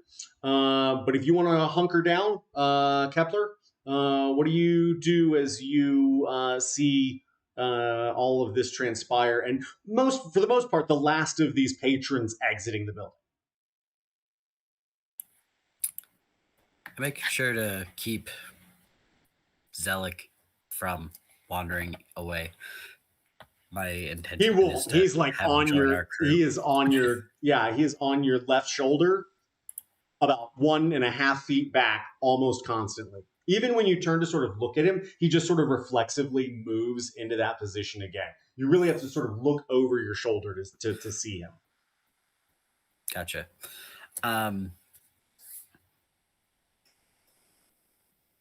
I don't see any active threats. I mostly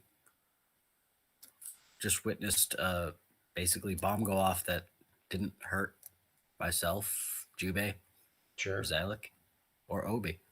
You guys were lucky you picked a good corner. Glad we wandered around until we found an open one versus just waiting at the door.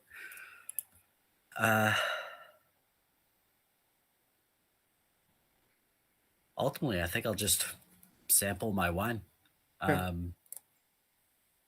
It's supposed to be purple. It's brown for some reason. Sure. I'll investigate that.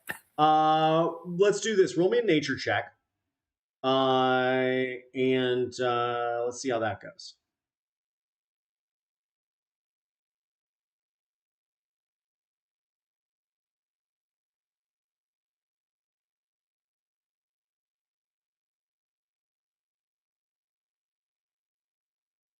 Psst. You gotta do the Control. There's a total of 7. I'm getting a whole lot of 4s. Okay. It does taste like mushrooms. It does not taste like the kind of mushrooms you were expecting to have. It doesn't taste bad. It has sort of like a almost pruny sort of flavor to it. With just like a deep, earthy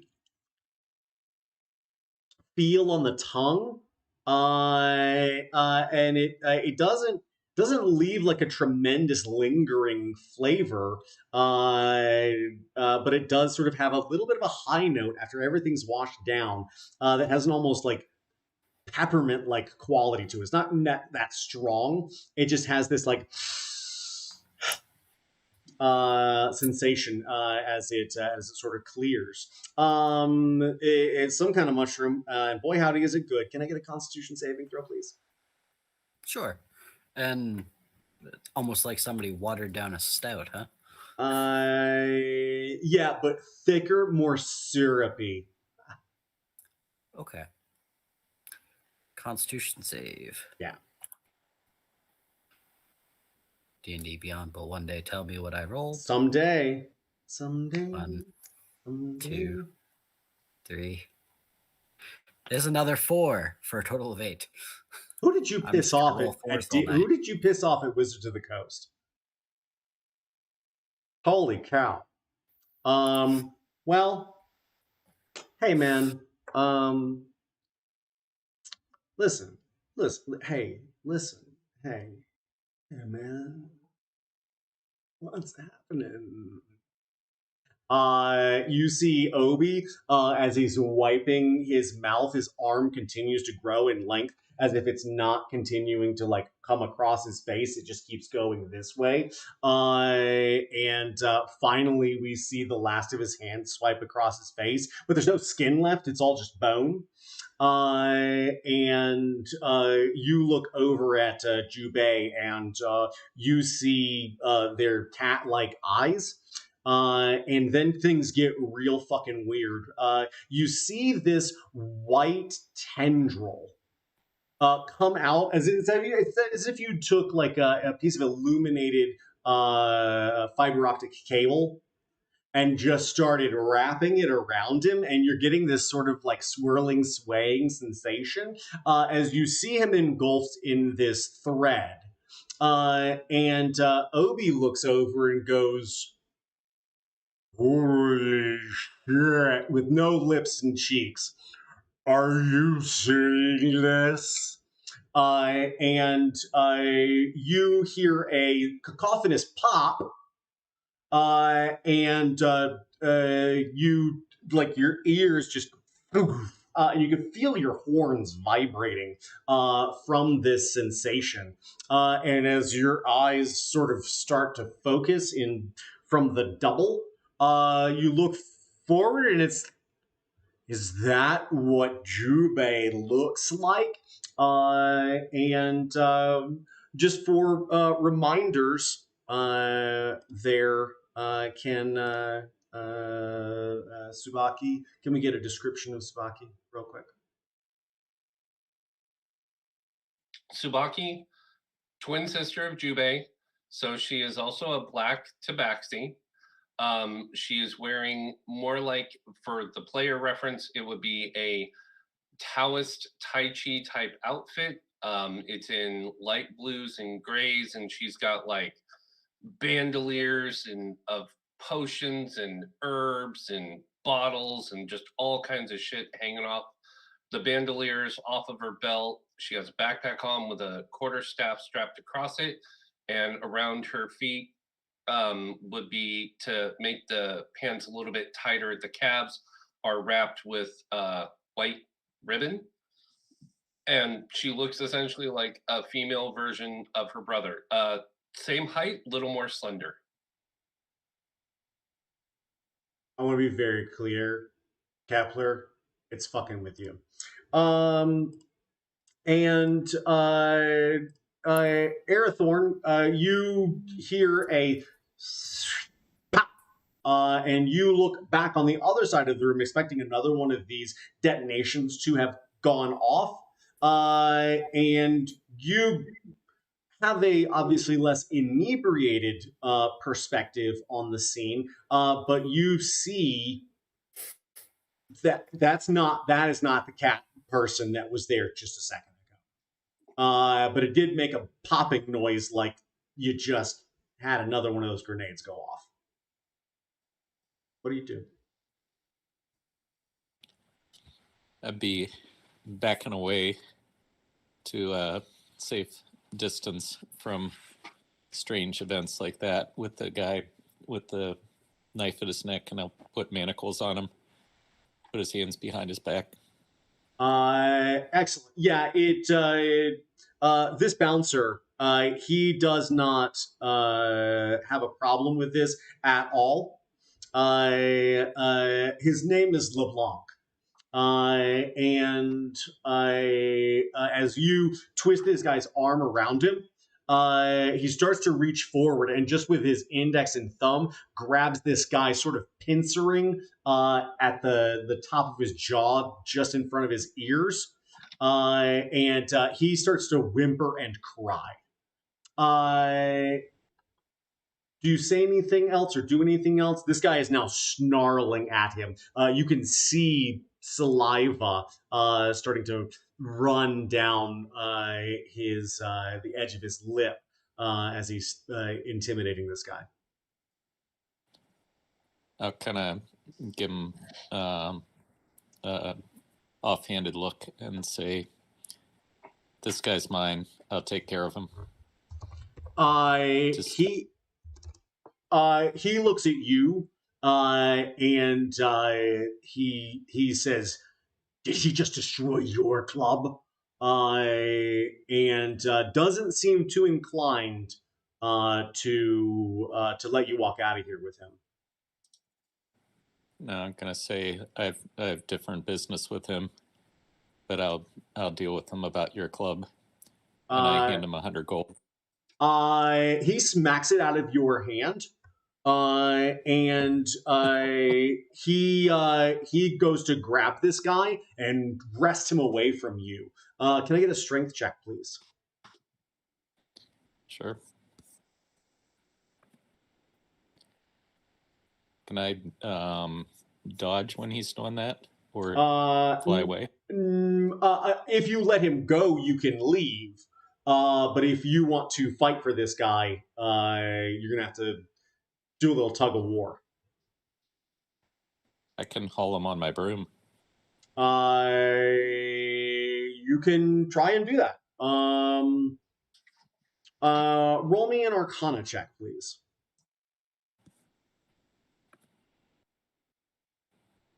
14.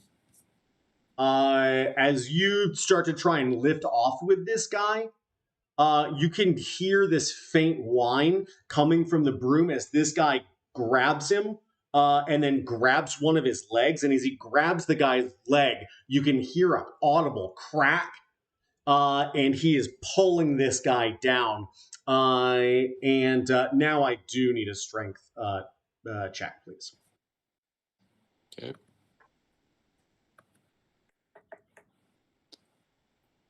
15. He pulls the both of you down towards the ground, or towards the next tier down. And he says, Arathorn, don't want to do this. And this kid is just like wailing and keening in fear as he's being fought over by the two of you. Errol, this scene is happening 20 feet to your left. And it's very, it couldn't be more evident. There's nobody around to hide it. They just crashed into a couple of tables. This guy just tried to take off on a goddamn broom. And this big hulking monster in a very nice suit seems to be rending the seams as he's trying to wrestle this kid away. But you do see, as he's sort of being dragged around, that MMTM emblem on the back of his jacket. Looks like it was put on there with like whiteout.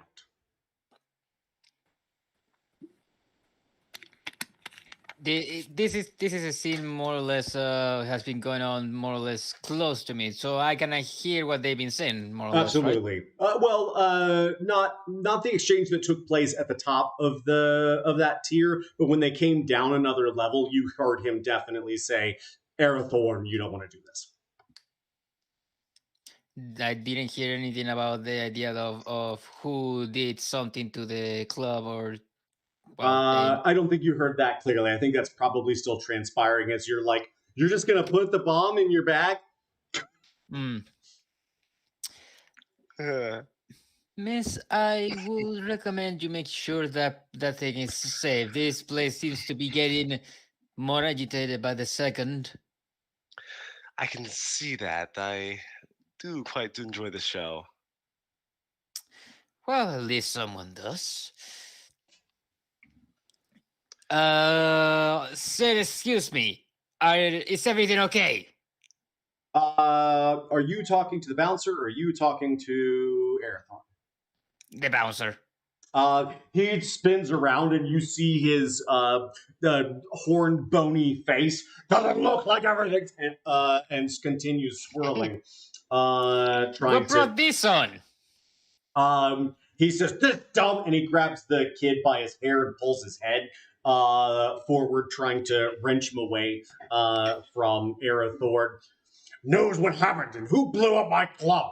And he's still just like, oh, broom guy swirl. It's on. And you, sir, what is the business with this kid? I suppose. Yeah, again, this kid is just. You're just losing it. Child, what don't you tell us why you are so sought after? He's just crying. He's just crying. He's just crying. He doesn't. He's indisposed and terrified. I go back to what I said because I did ask Arathorn with what was his take. Good question.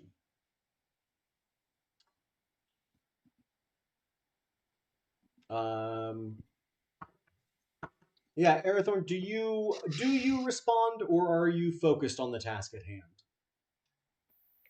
Sorry, I couldn't understand the question. Sir, what is your stake over this child? Does he seem important to you? I want to interrogate him. For what, Do I I have time to wonder? I take do an act? have some tactics that may be able to assist if you give me some time. Go ahead. I can take an action? Yes. Okay. I look over at the bouncer and I tell him to be afraid, be very afraid. And I cast fear in his direction. Okay. What does that magic look like? Just a cone of like his worst nightmares swirling in between me and him. Yeah, as he looks at you, he goes, "Why would I be frightened of your mother?" And he grabs. Now he's got one hand on the kid, and another one he's got a hold of your bow as he just sort of pulls you both down. And he's got now the both of you face down, this kid face up on the ground, and you realize that, well, first, he's not going to be afraid of you. And second, those are pretty heavy fists. And he is going to do 14 points of damage as he slams you into the floor and says, "I told you not to do this." Whoa. I can help. The spell was of no action? He cannot be frightened.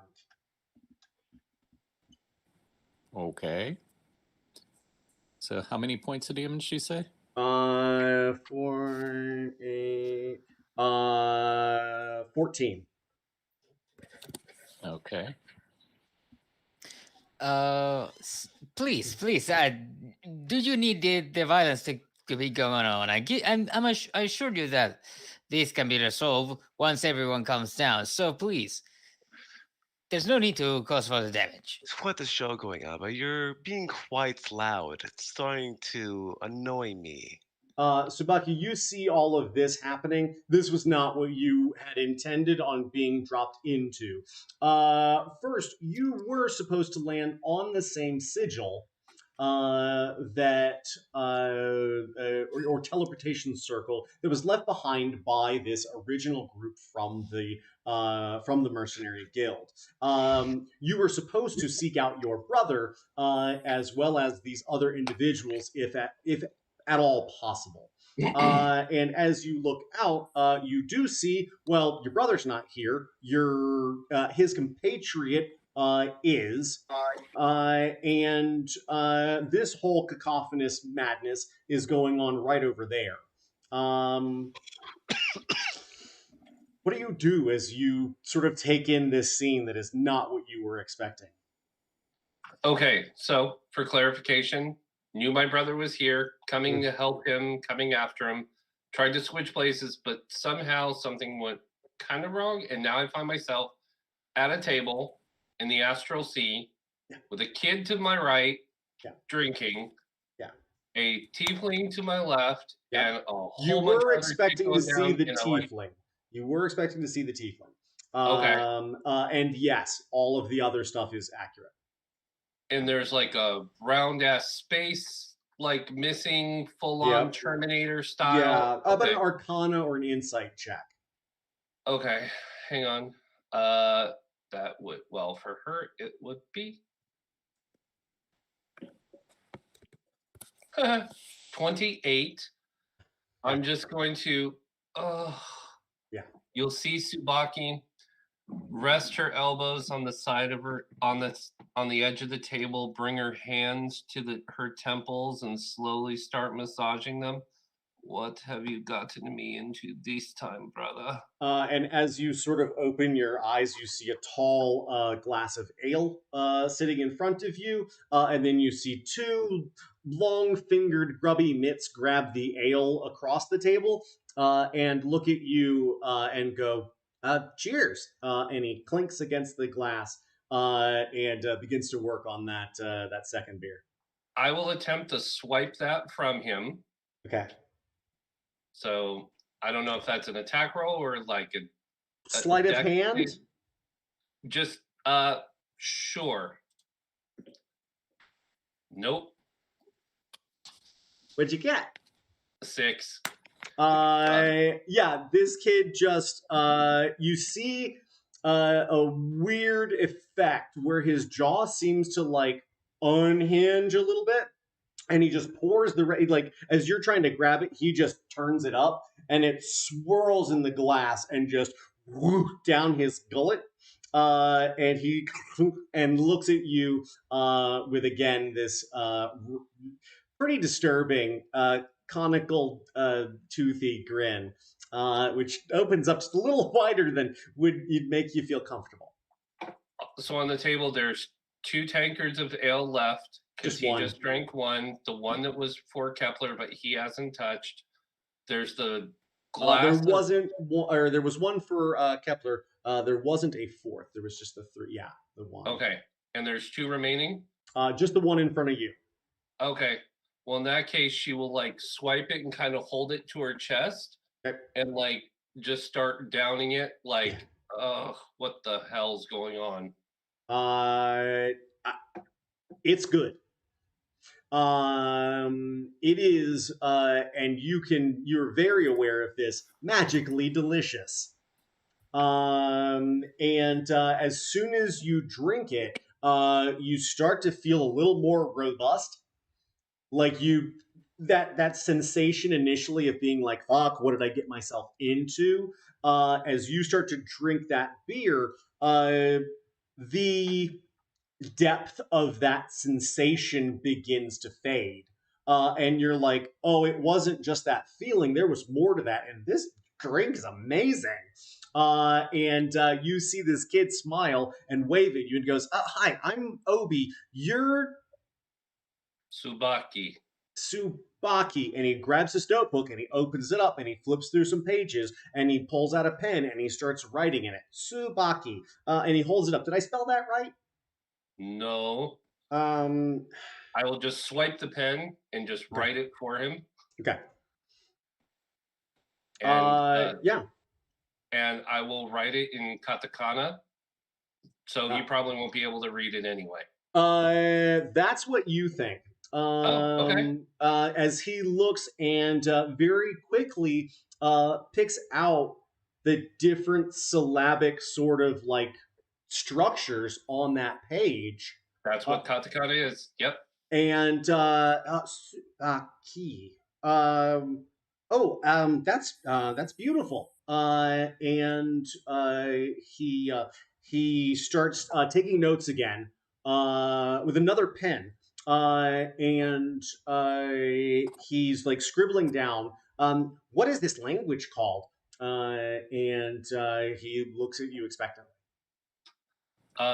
It would be essentially it would be the language of the tabaxi. Okay. So, Yeah, we'll just go back. Yeah. Do you disengage from him, or are you just staying there? I am just staying there trying to figure out what the hell is going on. Do you ask that question? I would turn towards the tiefling. I would ask first of all, you are Kepler? I am. What You weren't the expected. fuck is going on? Excitement. And Tsubaki will just raise her hand expectantly. Does a waitress appear? It's a little unnerving. They're over your left shoulder, having seemed to just peel out of the dark wall beside you. And she's got sort of a ghastly gray face, but beautiful features. With the veins are just visible enough; it gives it this sort of marble-esque look to it. Yes. Another round. She smiles, and her face just seems to retract into the darkness. Kepler, do you stay with them, or are you going to look at this scene?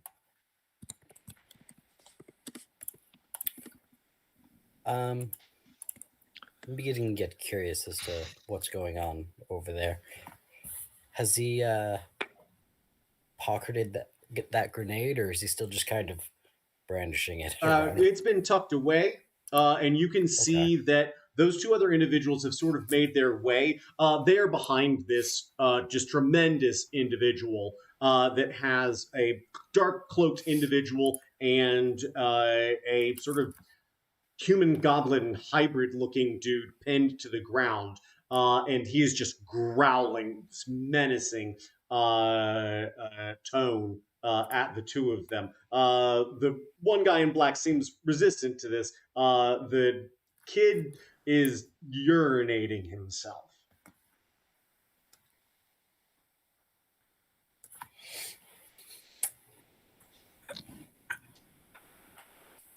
Huh.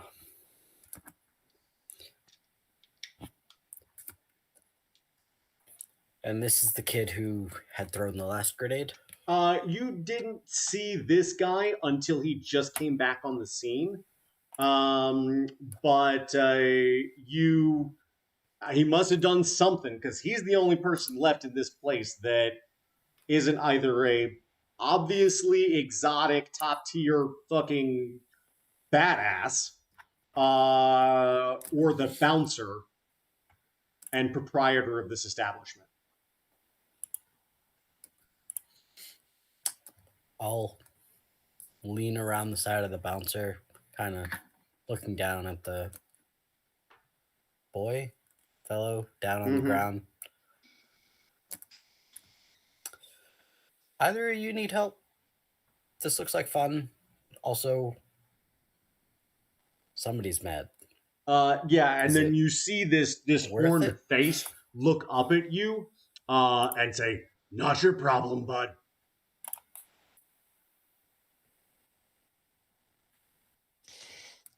Now, everyone, please calm down again. We just got in to try and get this kid from stop making a mess of himself.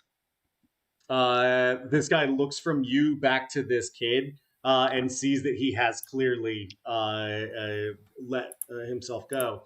And he looks down at Arathorn and says, "If I let you up, are you going to play nice or are you going to keep trying to threaten me?"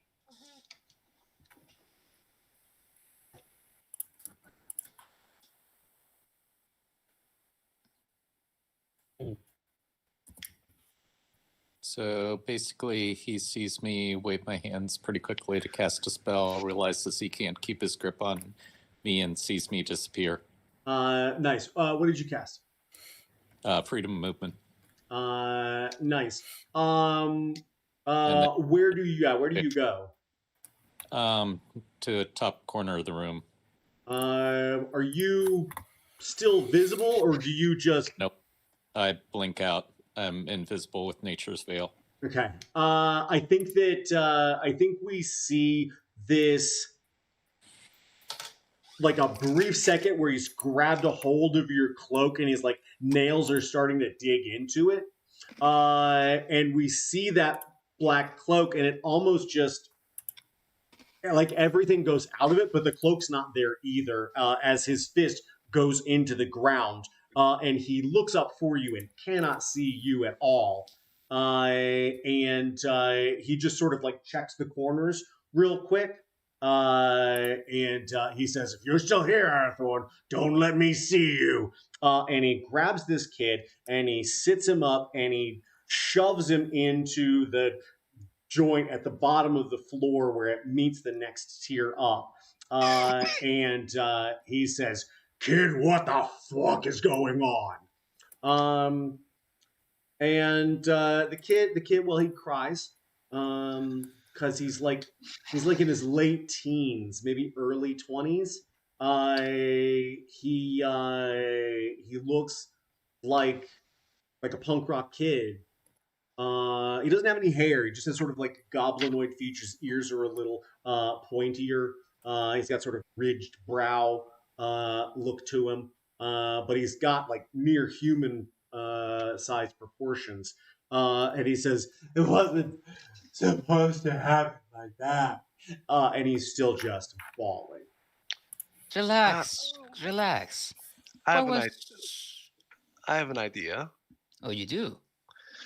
I will reach toward the kid and I'll tap his forehead and I will cast Calm Emotions. Nice.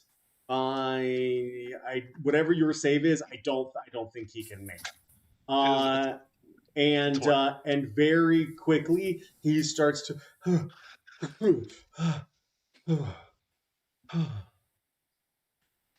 Now that you're all calmed down, will you tell us what we want to know? What was supposed to happen?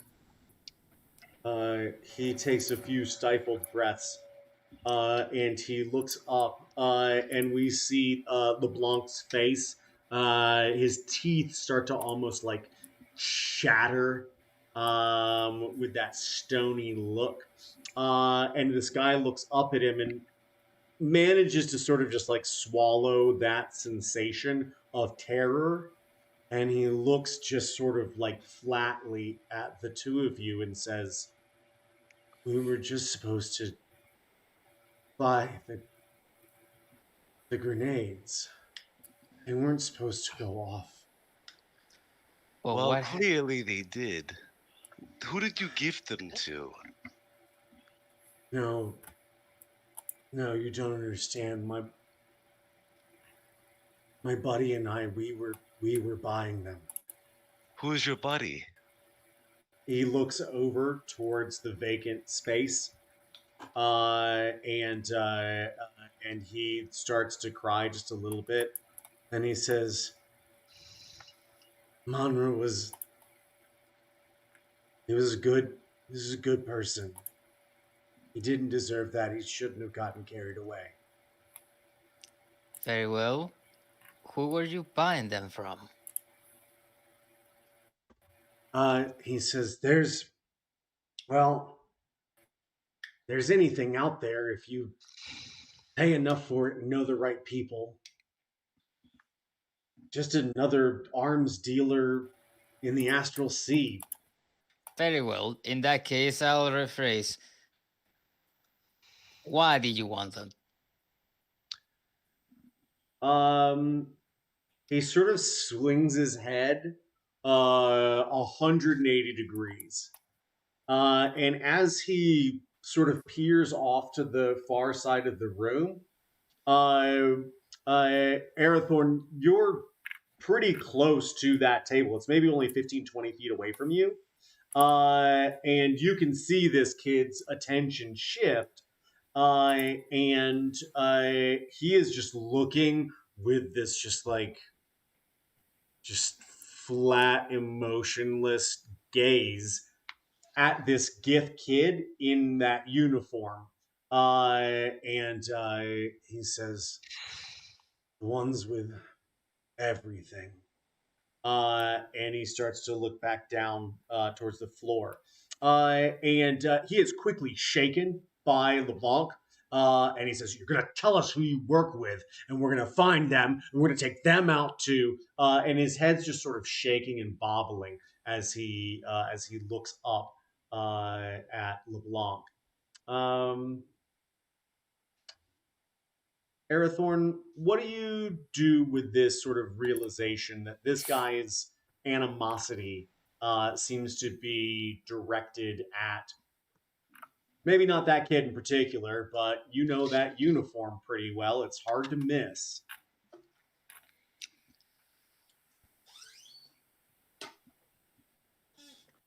Do I know? Obviously, I guess you're saying that I know the bouncer. He at least knows you. And I imagine that in circles like this, it's impossible for everyone to go entirely unnoticed. There's too many people and too many high-level individuals whose job it is to specifically know everyone and everything that's going on. So what do I know of him? He is a literal monster. He used to fight in the Drunken Monk until his sensei, who was the original proprietor, passed away. But he learned monk and fighting tactics. He used to be the champion. Nobody could beat him. It got boring because he would just destroy anybody you put in the fucking arena with him. So he stepped out of the arena to let everybody else continue fighting in this place, which there's all sorts of fights to do. After his sensei passed, the place closed down for a little while, was renovated, and then he came back as the proprietor. Through his fame and his own adventuring outside of this environment as well, he's probably one of the toughest individuals you could come across. You think that if he wanted to have hurt you more, he probably just would have. Same back at him, but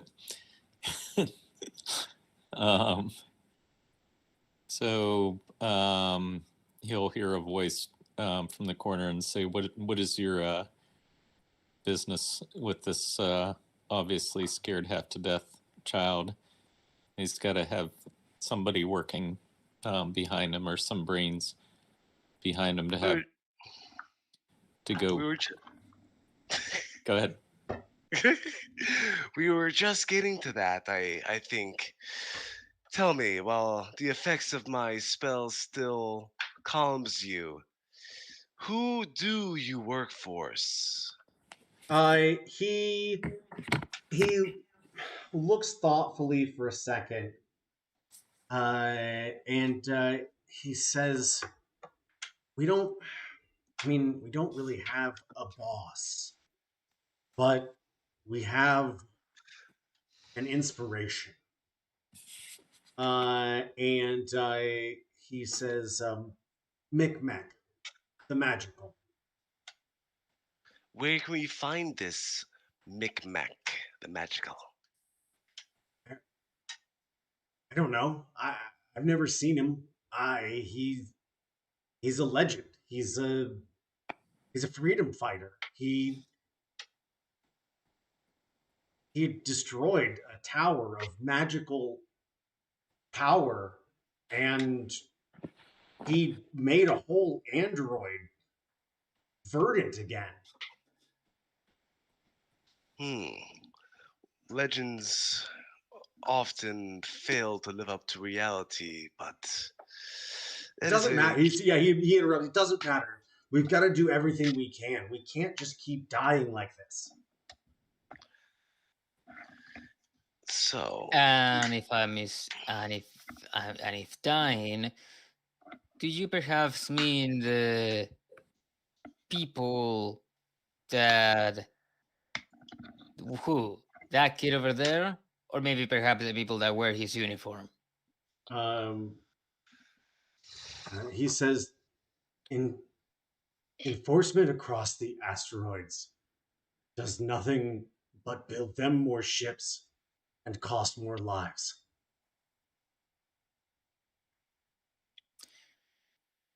So the grenades were to use against the enforcement. And something went wrong clearly when you made your deal. He I wanted guess he wanted something we couldn't pay. He tried to extort us. so you say he wanted your currency.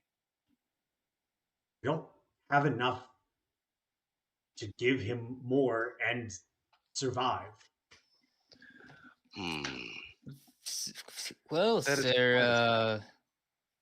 is sir, you, sir, the proprietor. I think we more or less know what happened. Now, he looks over and then he looks down at the kid and he grabs the kid and he starts to push him in the chest against this tier, and you see this kid starting to shudder. If you have any more questions to ask, I suggest you do it swiftly. My spell can only last so long. Subaki, you are sort of, as you finish this drink and start to feel better and talk to this kid, you do look over and see that this scene is more contained at this point. You don't see the other individual that was being restrained moments ago. I don't know how that affects you, but what do you do as the waitress sort of sweeps back onto the scene, and you just hear, and as you look back at the table, there's 3 more beers and another mushroom wine. To be clear, Kepler got up and made his way over to go talk to them, correct? I believe that's correct. Okay. Noticing him get up and walk over and taking a peek at what's going on, defeatedly kind of like the shoulders slump for a moment, close the eyes, shake the head, open them, take one of the drinks, and I'll scoot out and I'll make my way over making my way over Nice. toward Kepler, getting within 5 to 10 feet behind him, so I can listen in on what's going on. Because I'm assuming at this point I haven't heard anything else. Nothing that really stood out except for the exclamations previously. I think you might come in on the last of the Micmac the Magical. He was a legend. I think you sort of catch the tail end of that story that he tells before you also see him being just like a hydraulic press, slowly leaning into this kid. His chest is going to probably explode in a second if nobody does anything. Hang on, give me just one quick Am moment. I able to transfer my calm emotion spell to the half goblin? I think it's concentration. I think you have to drop it. It is. Mm. Okay. I I know he's He does seem somewhat resigned to his fate, though. Sir, I think it's time for you to calm down. You know, we wouldn't want anything unfortunate to happen. Although I quite like. Sorry, Tsubaki. I was just gonna say, based on my alignment, Mm-hmm. if the kid fucked up, who am I to intervene? Kind of thing. Okay. These are not my politics. Sweet. Neutral evil.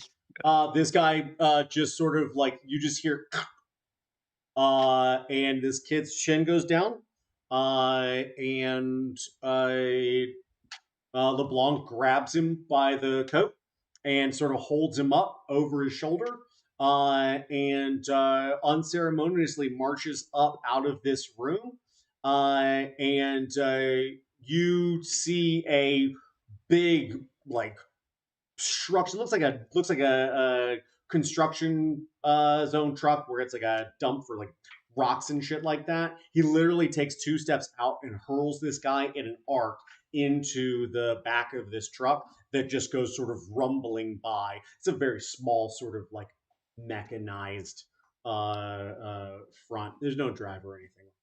So he's just bringing out the dead. Got it. Yeah. Unfortunately, I do quite like studying with the bodies, but I suppose it's well enough. I do not believe it was necessary. It wasn't, but who are we to intervene? I had no allegiance to that boy. Neither do you. So there is no guilt to be felt. The 4 of you are now sort of within. You're just the last 4 standing in the bar, I guess. And as you stand there, is there anything that you are intent on exchanging between one another?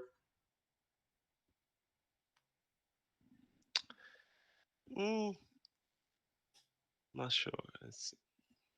I suppose it's worrying that the freedom fighters are worrying about the enforcement across the astral plane. I've been away for much too long, it seems. This is news that I have not yet heard. But it does sound interesting. Question. Mm-hmm. For Caloria, how long is your body? My lower half. My lower half is so my let's say like an average torso is like 3-4 feet long. Yep. And Caloria's slithering snail body is probably adding another 9 to 12. Yes, around that. Takes a lot of meat. Takes a lot of meat to hold up a torso. Yes. Okay. Is her tail whipping back and forth? Whip my tail back and forth. Yeah. It doesn't wag, but perhaps as she talks, it moves absent-mindedly. Okay. Tsubaki is on her second drink, so as this conversation is going on, you just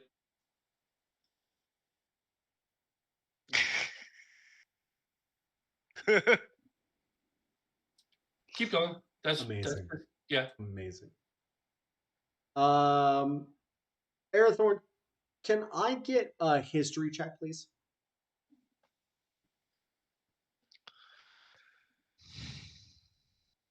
You're a D-gen. Those special privileges. 14. You've definitely. There's 2 things that sort of stand out. You have seen this MMTM like graffitied before. You haven't seen anybody like blatantly and openly wear that sort of like monogram. but you have seen it sprayed up around town. And the legend of Micmac the Magical seems a seems like lore. It seems like somebody using a good story to stir up civil unrest.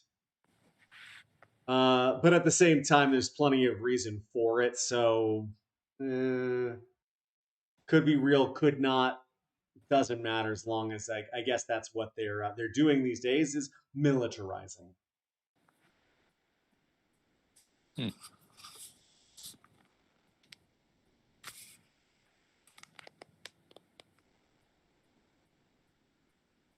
So look to the others that are gathered there and say, what are your thoughts about exploring this Micmac to find out whether he's real or fantasy? All four of you see someone standing there again that you did not like. They like literally just like you go like this, Tsubaki, and as you look back, there's somebody like right there now, talking. Cat reflexes, 2 swipes with a pause. Like, don't fucking do that. Yeah, as LeBlanc sort of walks back into the room and hears this suggestion, he says, I tell you what, you find out who's responsible for this exchange of weapons that's going to cost me 10,000 stone to repair. I will make it worth all of your whiles. How so? What's a stone? Yeah, you don't. Oh no, you have one. You have one. Roll me an insight check. All of us? No, just yes. 12. You're like, yeah, that can't be 10,000 of these things. Nobody's got 10,000 of these things. Oh, you got one. Like, yeah, I wasn't It's around gotta be for all that. Oh, different kind of. There's got to be some kind of currency you're not familiar with. Yeah, I have no idea what he's talking about. As Arathorn suggests this though, and LeBlanc sort of offers this up, he steps forward and starts to sort of read the room a minute. And he starts by sort of staring at Errol, and then he looks over at Caloria, and his eye lingers for just a second and twitches. And then he looks over at Kepler and Tsubaki, and he sniffs at the two of you, and he says, y'all aren't from around here, are you? What makes you think of that? He's specifically looking at Kepler and Tsubaki. As a matter of fact, no. Is that a problem? He says, no, we take all kinds, but not everybody, and he sniffs again, this fresh, finds it easy to adapt. Tsubaki, like, takes kind of offense to that and, like, tries to do the secret thing of sniffing under her arms, like not sure exactly. Is that me that smells bad, or your bullshit? Yeah, totally. She reaches into one of her side pouches and pulls out. She actually has a small vial of perfume, and will subtly try to like dab a little on one paw, put it behind both of her ears, and then tuck it away. I do not believe he meant it that way, and Errol would not say this with his outwardly, like outspokenly. He will say it through telepathic link. You're just gonna pop on in, just boop, connection. Well, I can do that. So It's like my Bluetooth headset. It's like connected.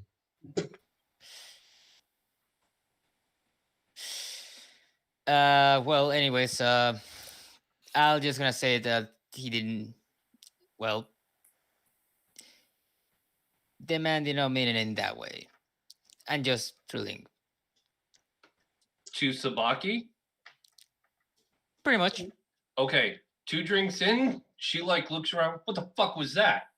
And like seriously takes a step back and like LeBlanc takes 2 steps forward and starts to like stand up. He's sort of just like hunched down most of the time. He just like starts to stand up. What is it? What is it? either this is the best ale I have ever had because I am having voices in my head, or there is something here. And I'm looking around. This is amusing. I switched telepathic links and over to said that maybe I was a bit too intrusive with that one. I'll admit that. And I can give the ability to dear old Kalu to just answer back at me, also telepathically. Wait, me or the cat? You, Oh, you said Kalu. It's Kaloria. Kaloria. Sorry. Yes. So, what did you say to me? I basically switched the mind link, and now, well, first I say, I'll admit I might have been a bit blunt with that one.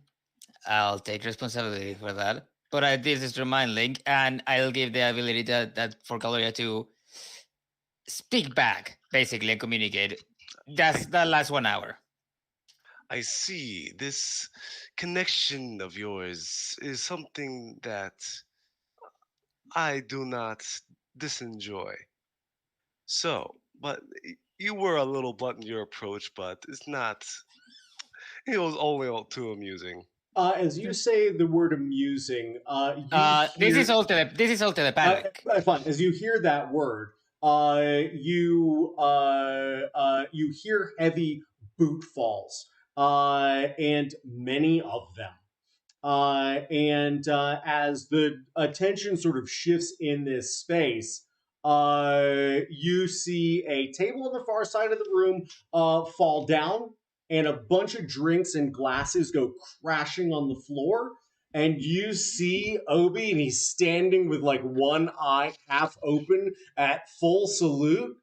And through the door walks a Githyanki individual. He's wearing a short-brimmed black hat with a braid of gold across it, and a uniform very similar to that of the young gentleman standing across the room, desperately trying to keep upright.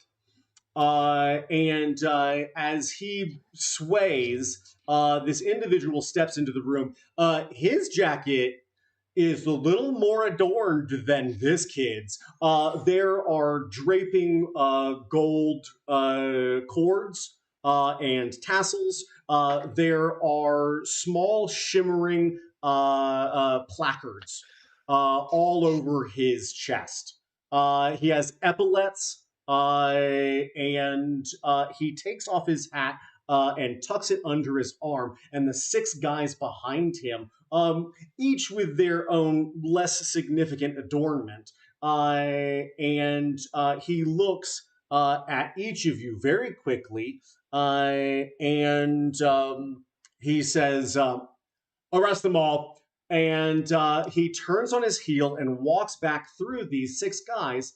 And one of them breaks off to the, or actually, one of them comes straight down. One of them starts moving to his left at this upper tier, sort of flanking Caloria and Errol, and they just sort of file out and down, and they produce these manacles which look like just sort of like a swooping W. And as they grab them, you see blue beams of energy start to crackle across them, expressing their manacle-like quality. And the first one's going to move on Kepler. How's a 19 versus your armor class? Do we need to roll for? Do we need No, to roll no, for no, initiative? no. These guys are taking initiative. Okay. They're yeah. Yeah, 19 is plenty. Okay. Reaction is just you guys are the law here. You could just ask me to come with you. There's no need to manacle me. As you say that second, this guy very deftly, and are you going to struggle with him as he tries to march you out? Before all this happens, we were surprised by them doing this. I don't know if you were so much surprised by it, but they are they did very well with their initiative. So they are going to essentially start this round, and you guys will each have a chance to respond to them in kind. Because I have the alert feat and I'm about plus 13 on initiative. That will help you when they get around to you if you want to do something for sure. Kepler, are you resisting, or are they going to take you away? Ask where to. He looks at you, doesn't understand what you said, but as you offer no resistance, he sort of gently pushes you up the stairs and looks back to his comrades who continue moving in on this scene.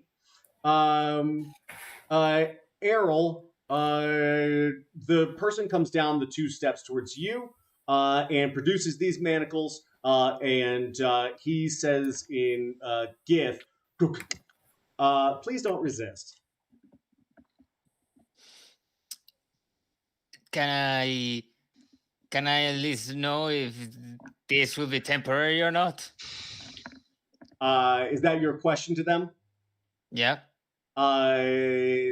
He looks up at you with his long green face and his short brimmed hat, and he sort of cocks his head to the side and says, "Not for me to say."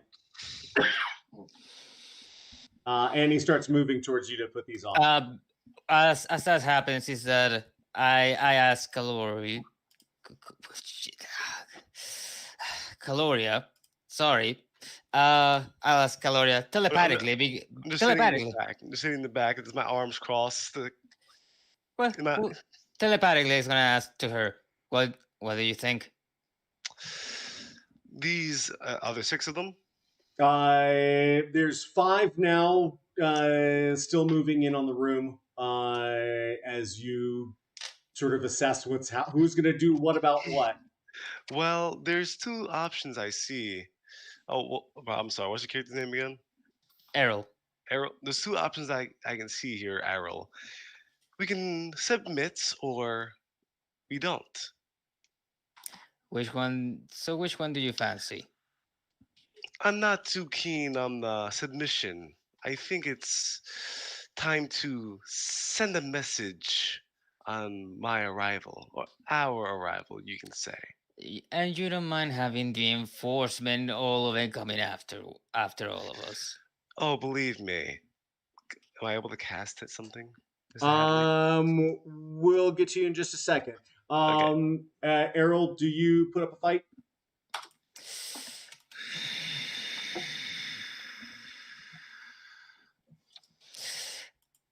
I will, particularly, I'll just jump backwards and evade them. All right. Go ahead and roll me an acrobatics check as you move away from this guy. He is going to just instinctively try and pursue you. Can I excuse me. Can I pop another Blade Song, or can I have the previous one still active? No, that was definitely not. I mean, you've got that for a minute, right? Yeah. Yeah, that's gone. Can I pop a second one? Sure. Okay, let's see. And that brings the advantage up. And let's see. How does a 14 do? It does better than this guy. As you sort of like up and over the tail of Caloria, and as you do, this guy staggers forward and misses a step, and is trying to catch himself, sort of staggering towards Caloria, and Caloria, he's coming right for you. Great. Oh, is it my turn? Yeah. Oh, okay. So with, Now you gotta my deal. arm- Now you gotta deal with this guy. Of course. Well, I know just how to do that. So what I was going to do before I was so rudely abandoned, uh, I haven't abandoned anyone. They're just on the other side of you. That is true. I will cast Guardian of Faith. Ooh, So- what does the Guardian of Faith of Zahir look like? It is a giant serpent with a spectral body and arms that has on those raptor-like arms has 4 long claws that are dripping with acidic poison that steams as it hits the ground. And as it's summoned, it releases a mighty roar. Magnificent. This guy stumbles and falls to his knees and starts trying to like reel backwards. And he is going to try and scoot away from you. So I don't know what you want to do about that, Earl. That was an action for the spectrum? Yes, for the Guardian of Fate, it is an Yeah. action. My bonus action, let me see, what can I do with that? Can I put spiritual weapon on my Guardian of No. Faith? No, Those are two- okay. you can just stack. I think you can stack them actually. Oh, okay. I see. As long as the night, as long as Oh, as you're long as they're right. both not concentration. Oh, yeah. And I don't think the Guardian of Faith is. You're right. Spiritual. No, neither of them are actually. Or neither are. Great. All right, so you know what? Sure, I'll cast spiritual weapon. Okay. I'll have that floating around like extra claws for the creature. Nice. Does that attack when you cast it? Let me see. Oh yes. And do you want it to? Maybe he's simply. Yeah, it'll probably attack on its own. Okay. It has a mind of its own. Is it within 5 feet? This He's right guy? there. He's. I mean, like you could just Oh, cast yeah. right, but he's right there. This He's right will there. be He came staggering towards this will be a warning for him then. you. Okay. All right, so the spiritual weapon's attacking. Is the Guardian of Fate also attacking? Yeah, because he's trying to move away. Got it. So that's a 24 to hit in the spiritual weapon. You got him. Okay, so That's that is. You can That's you 10 only miss force damage. Tiamat with that one. So that's 10 necrotic damage because I'm not good. I'm not good. I'm Nick. And now he has to make a dexterity saving throw That to see if he takes full damage from the Guardian. yeah, he's gonna get it. What He's gonna get was it? Good. He got a 12. Yeah, I got a 20 DC. Yeah, so he's not. Yeah. All right, so that's another 20 necrotic damage. Yeah, he pretty much just withers up into a husk of a Githyanki. And there's so much necrotic energy that even the like uniform starts to like just turn to ash right there. And these other guys, they are affected by witnessing that. Can I intimidate them with this action? I don't Yeah. No, that's not. I don't think that's the trajectory they're headed. No. As you see these two start to rush down, they're going to move. Arathorn, you've still got that sort of like effect, almost like all the time, right? What effect are you talking about? This sort of like displaced effect. So if the room's dark and you don't have anything more It's dark dim. vision, then they can't see me. But depends on what you consider to be dark. Let's do this. Roll me a stealth check. Okay.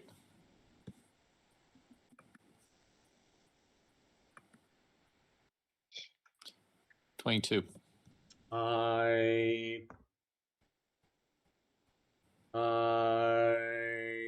Okay. That's two nat 20s back to back. You see this almost predator-esque, just like fixation from both of these guys as they rush down, and I think they just sort of assess you're the most dangerous person. You've got to go. We got to deal with this guy first. But as they move towards you, you are going to get a chance to act before they can get their mitts on you, potentially. Okay. How many of them are kind of grouped together? There are two, and they're just staggered slightly. They were both coming down the stairs. One is on the stair to your right, sort of like 5 feet away, and then the other guy is up on your side of the stairs, and he's not quite. He's just over 5 feet away from you, and both of them are moving in towards you. And how much space do I have to retreat? As long as you don't trip over a table, you can move as far as you need to. This is an empty, huge, tiered nightclub with a fighting pit in the middle. So here's what happens. They see me disappear, and then a wall of wind wraps around them, and I back away 60 feet up in the air on a diagonal. Excellent. Magnificent. So they need to make a save there, or does that do it on their turns? I've seen different DMs do it different ways because I think the spell is not written the best in the world. Well, then let's just kick it off. What do they need to It says save? when the wall appears, each creature within its area, meaning I would guess within the wall itself, must I make rolled a 2 4s. How's that sound? It would be a question if they, and I would interpret it as they would take it if they were trying to move through the wall, and this wall is meant to be surrounding them. But the spell itself, when the I think I essentially see you catch them as they're moving into it.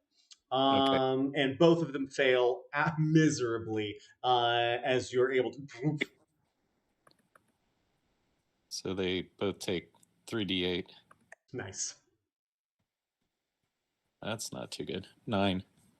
Okay. The two of them are almost like whipped together as the first one steps in and is twisted to your right, and the other one tries to stop himself and can't do it and ends up sort of hitting his back against that wind and being spun like a top, and he crashes into the other. They crash into a fallen table, and they're going to definitely come within 10 feet of your guardian, as they're both knocked prone and go rolling over two of these tables and onto the floor.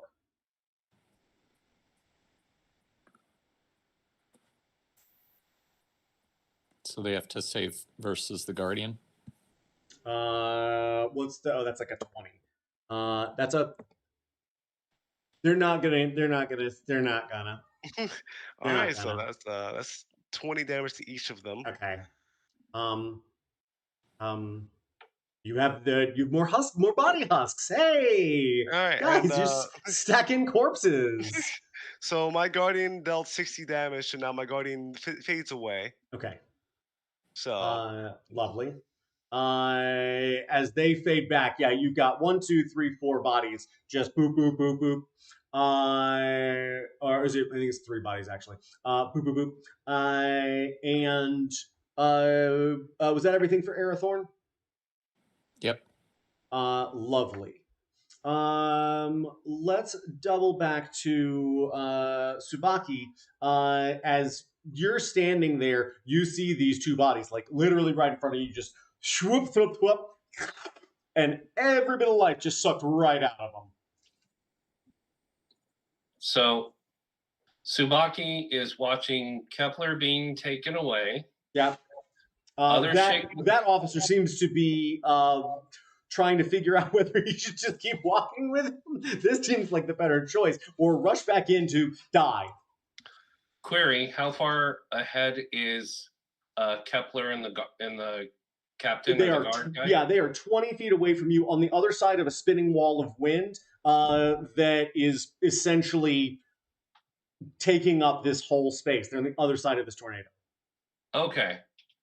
So As soon as I see those guys die, I'll take down the wind wall. Okay. So I, first of all, as an action, let me make sure that this is correct. Yep. So first of all, as an action, I'm going to use thaumaturgy. I'm going to make my voice loud as fuck, and I'm like, "Urasai," and I'm just let my voice boom, and that's for everyone to just shut up. Like, do you think we could behave like civilized people? And I will cast Mass Healing Word on the 4 people that went down. I think the I've got bad news for you. They Okay. don't exist anymore. They're there, but you're just gonna see little wisps in the if you ever burn sugar on the stove, it's got that Okay. black bubbly sort of like everything but the carbon's been cooked out of this look to it. That, and then the suits or uniforms are starting to ashen as well, just from that lingering necrosis. So there are no bodies at all. Just the bubbled remains of them.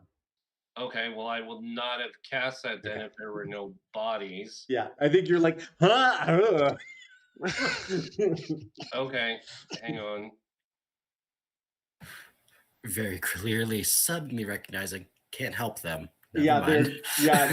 they're Yes, so you can see the sort of outlines of bodies, but you're like, oh no, too late for that. Yes, my guardian is very efficient with his work. Voracious. Okay, well, in that case, I probably would not have used thaumaturgy either, because the whole idea was to try to de-escalate. I will say this: there are 2 other guys. One is up higher, having just having a front row seat to watching his buddies get totally cooked.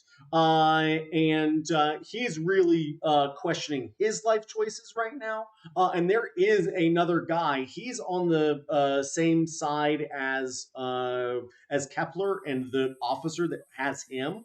And he's he doesn't know if he wants to play ball with you folks. You see him just sort of turn and be like, "Hey, can I help walk this guy out?" Mm-hmm. Okay. Well, Tsubaki seeing Kepler seeming not to resist from my perception. All I know is that's one of the people I was supposed to meet. Mm-hmm. These other 3 people seem to have an issue, so I will just simply take my movement, stroll up to the other side of Kepler from the guard, put my hands behind my head, kind of interlock them and go, "Wow, what did you guys do?" And just start walking next to him like, "Wow, you guys fucked up." As you sort of like start walking like this, We see you sort of just sidle up beside this tall, horned individual, and we see the guy walking him is just like dead straight ahead. He's like, "I'm not getting involved with that bullshit today," Yeah. and is just straight marching. The other guy just sort of looks over, like, "Should I be doing anything?" And we see you like this, and he looks over quizzically at you, and he looks to his buddy, and his buddy sort of looks off to him for the first time and then looks back the other way and sees you like this.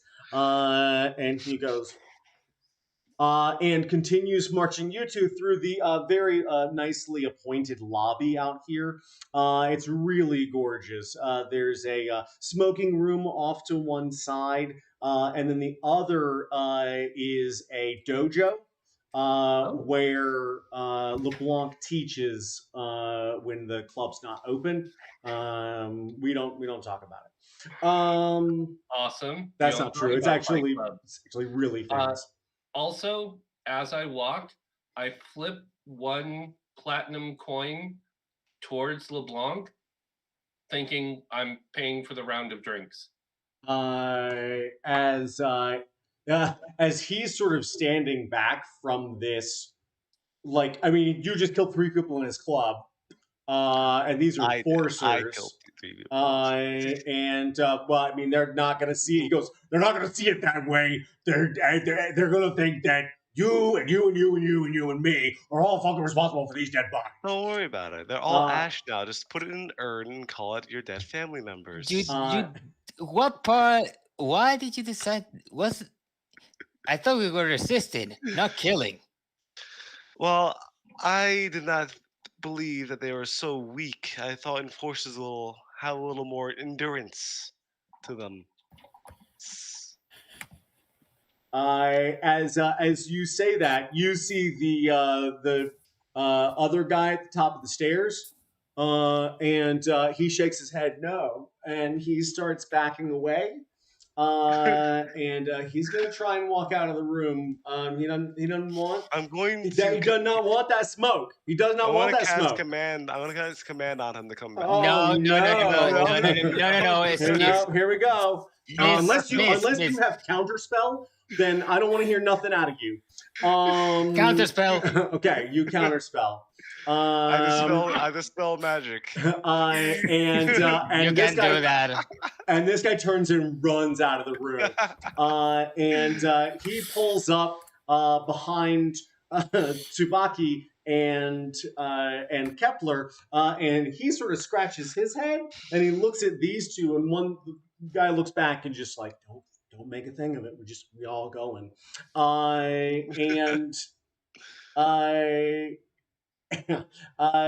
You guys see LeBlanc, and he sort of grabs his head, and he goes, "Y'all are going to pay for this. You're going to pay for that. You're going to pay for this. And I don't know if it's going to be from me or not." What? I promise you, I will pay for this. I did not expect it to escalate up to these levels. How much gold would it take to repair this? It's not goldstone. You think that the repairs themselves are probably a pretty paltry 10,000 stone. As you think about how much it costs to kill 3 members of the military, you guys should probably get on the lam now before someone finds out about this. That is another thing. Didn't seem that those military men train very hard. Miss, Can I get an insight check from anyone as you say I'll do that. Let's do it. 13. 10. Yeah, you guys are you're 18. real tough. No, you are 100 and some odd feet away at this point. Arathorn, however, Okay. You are there. I'm staying out of this. Can I still get an insight check? Oh, My passive insight is 20. Too bad you're showing off for your new boyfriend, I guess. 6. Great. Yep, those guys are weak, and you kill guys like that for breakfast. As the last of these soldiers walks out of the room, you start to hear sobbing. Soft whimpering at first, which slowly becomes a very loud sniffle, followed by a bawling, and then just a little bit of keening, wailing, and then this weird high-pitched warble that's very disorienting. What in the name of... Where does it come from? As you look up, you're again like the world is spinning a little bit. You look out and you see Obi, and he is on his knees, and he his jaw seems to be going back into place from whatever sound he just made. And he sort of slumps over and just whimpers. He's drunk. That's not wrong. That's not wrong. This is a very good insight check on that. We just killed some of his family. Oh, that would be a good reason why someone would cry. There is also a reason why perhaps you should not kill everyone. Again, I thought we were resisting. Can I get a Constitution saving throw to stifle the laughter from Caloria at that stage? Well, Constitution? Yeah, let's see if you can hide it, or Deception. Because there's I'll no way that you're gonna. I'll do the save. I do Deception. Okay. I might win it. All right. Subaki's walking. I got a 19. I got a 23. Yeah, I think we see Can I just laugh like anyway? your abdomen. Yeah, just a little bit. Subaki? I was just gonna say, as that was going on, Subaki's walking next to Kepler and stuff. By the way, what was up with that kid? Oh, he's dead. Oh no, to Kepler. Right. I'm walking next to Kepler. I'm like, hey, what was up with that kid? What was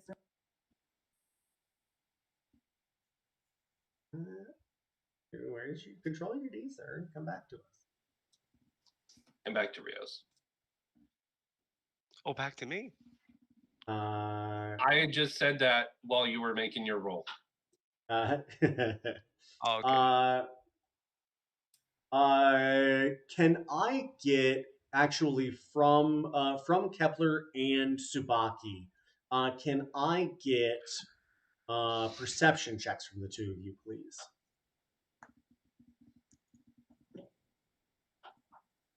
$26. Okay, well, you see it.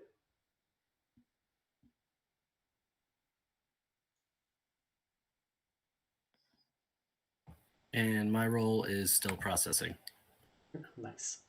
Would you believe it's another 4? No, So I it's don't. a total of Actually, no, I 10. don't. Go to google.com and type in roll a d20.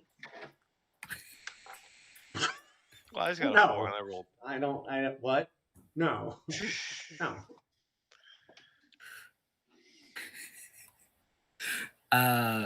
The base is an 11, adding 6 for 17 then. Okay. With your hands up behind your head, Subaki, you sort of look across this group and look ahead as you're sort of standing in front of this porthole window on this red leather quilted door with the buttons. But you can see out the window pretty clearly.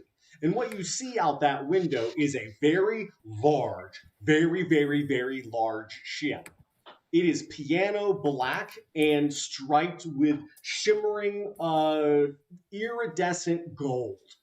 It begins to rise up off the grounds. And as you look, you see about 15 guns run out on one side. They're sort of staggered over 2 levels.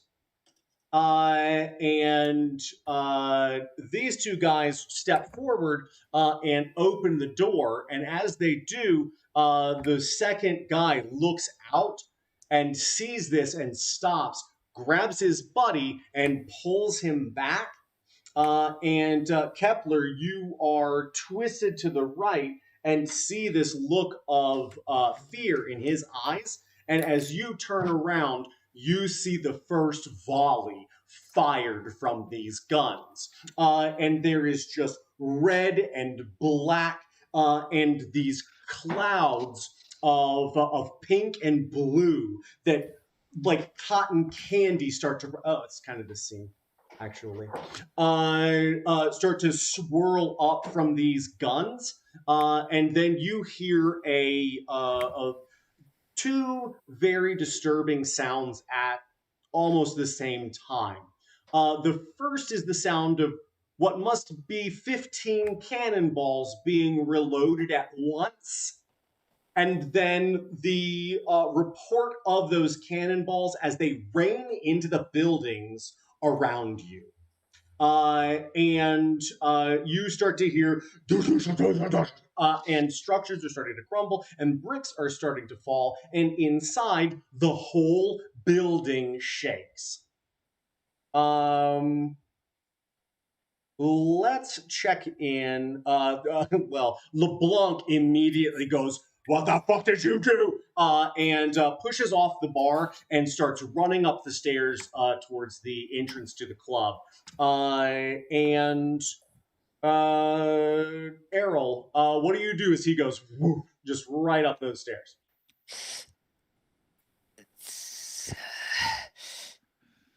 It was probably not a good idea to kill those people, and I'll run after LeBlanc to see what's going on. I did say that I didn't think it would be so weak. I slowly and lazily follow Errol. As the 2 of you make your way up, Arathorn, what do you do as you feel this building? You're not affected by it as much, except for a little bit of dust that falls down and is then quickly turned invisible as it settles on you. What do you do as you look out on this scene and people are trying to get the hell out of here? Am I still within the building? You are, unless you want to get out. What floor of the building am I on? So this is actually the ground level of this building. The pit is sort of dug into the earth, and these stone walls are essentially part of that everything's bedrock here. Everything's bedrock here. There's no real soil to speak of. So you're at street level. The problem is there's many levels above you. Okay. Is there a back door I can sneak out? Roll me a survival check or an investigation check.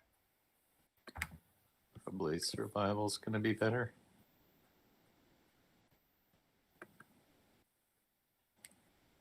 $28. Okay, these are the following exits. If you look to your right, in the far corner of the room from you, or the corner nearest to this hole that you're now seeing debris raining down into, is a door that leads out to an alleyway on the backside of this building. You'd have to go out through a couple of administrative halls and then down the hall and then over and then out. But yeah, you could get there. The other way is the way you came in, where you were caught at the last second. pushed in, you could potentially go back out if that door's open, and that leads right out to the street. Or you But can go that's out the. where the cannons are shooting, right? No, it goes out the. Directions are hard in this building. I would say the west side of the building. So And I could, yeah, you don't want to go. Your survival skills are like, oh, that's bad over there. All that's bad. I don't want any of that. so I could get out the door that I came in pretty easily. Yeah. And not take any fire from the cannons. Potentially, yes. Okay. I'm going to yell to all my buddies and say, trust me and go this way. I'm going to run out the door and then I'm going to cast a rope trick. Nice. And For I'm clarification, this is a different door from the front door we were going out, correct? Correct. Okay. Did we This is hear the door that? down in the pit that led out to the street on the side of the building. going Would to we have heard the rope that? trick and tell the guys to follow me in.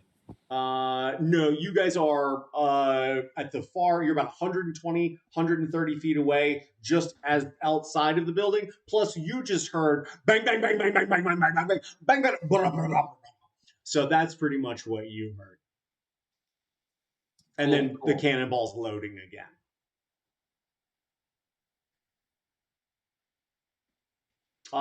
Speaking of which, these two guys, they try and duck and cover, and they actually look at the two of you like,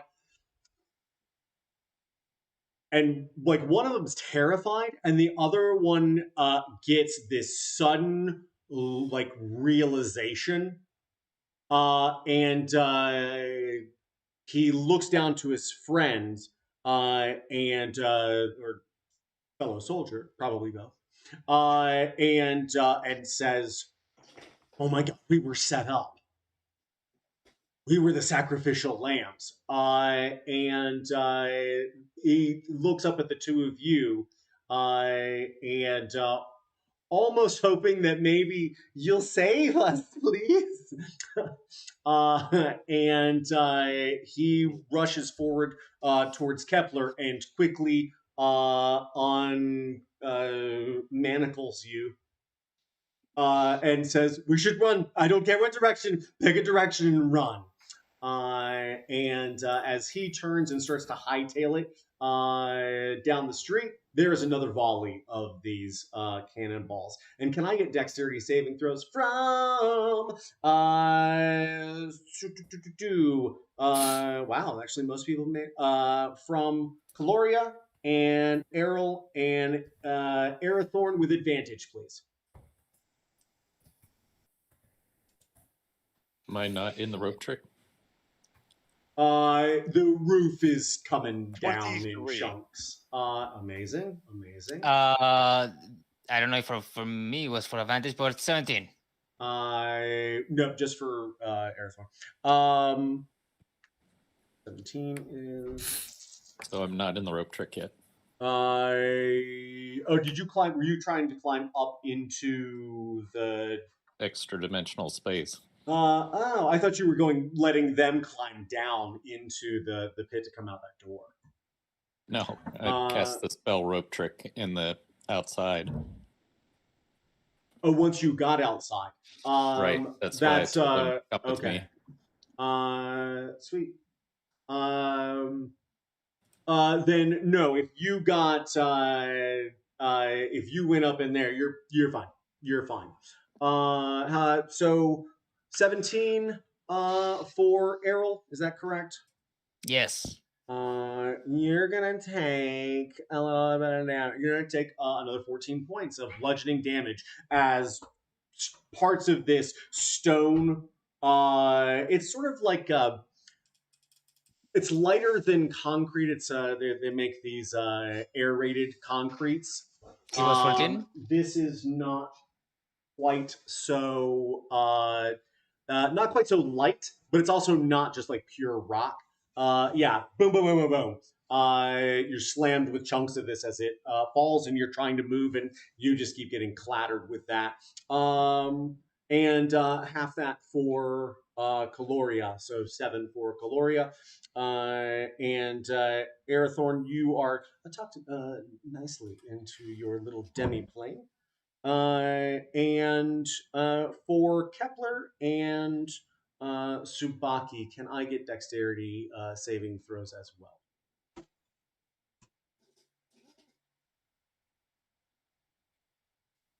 Of course, that would be a 1, but I'm going to use my inspiration and re-roll that shit.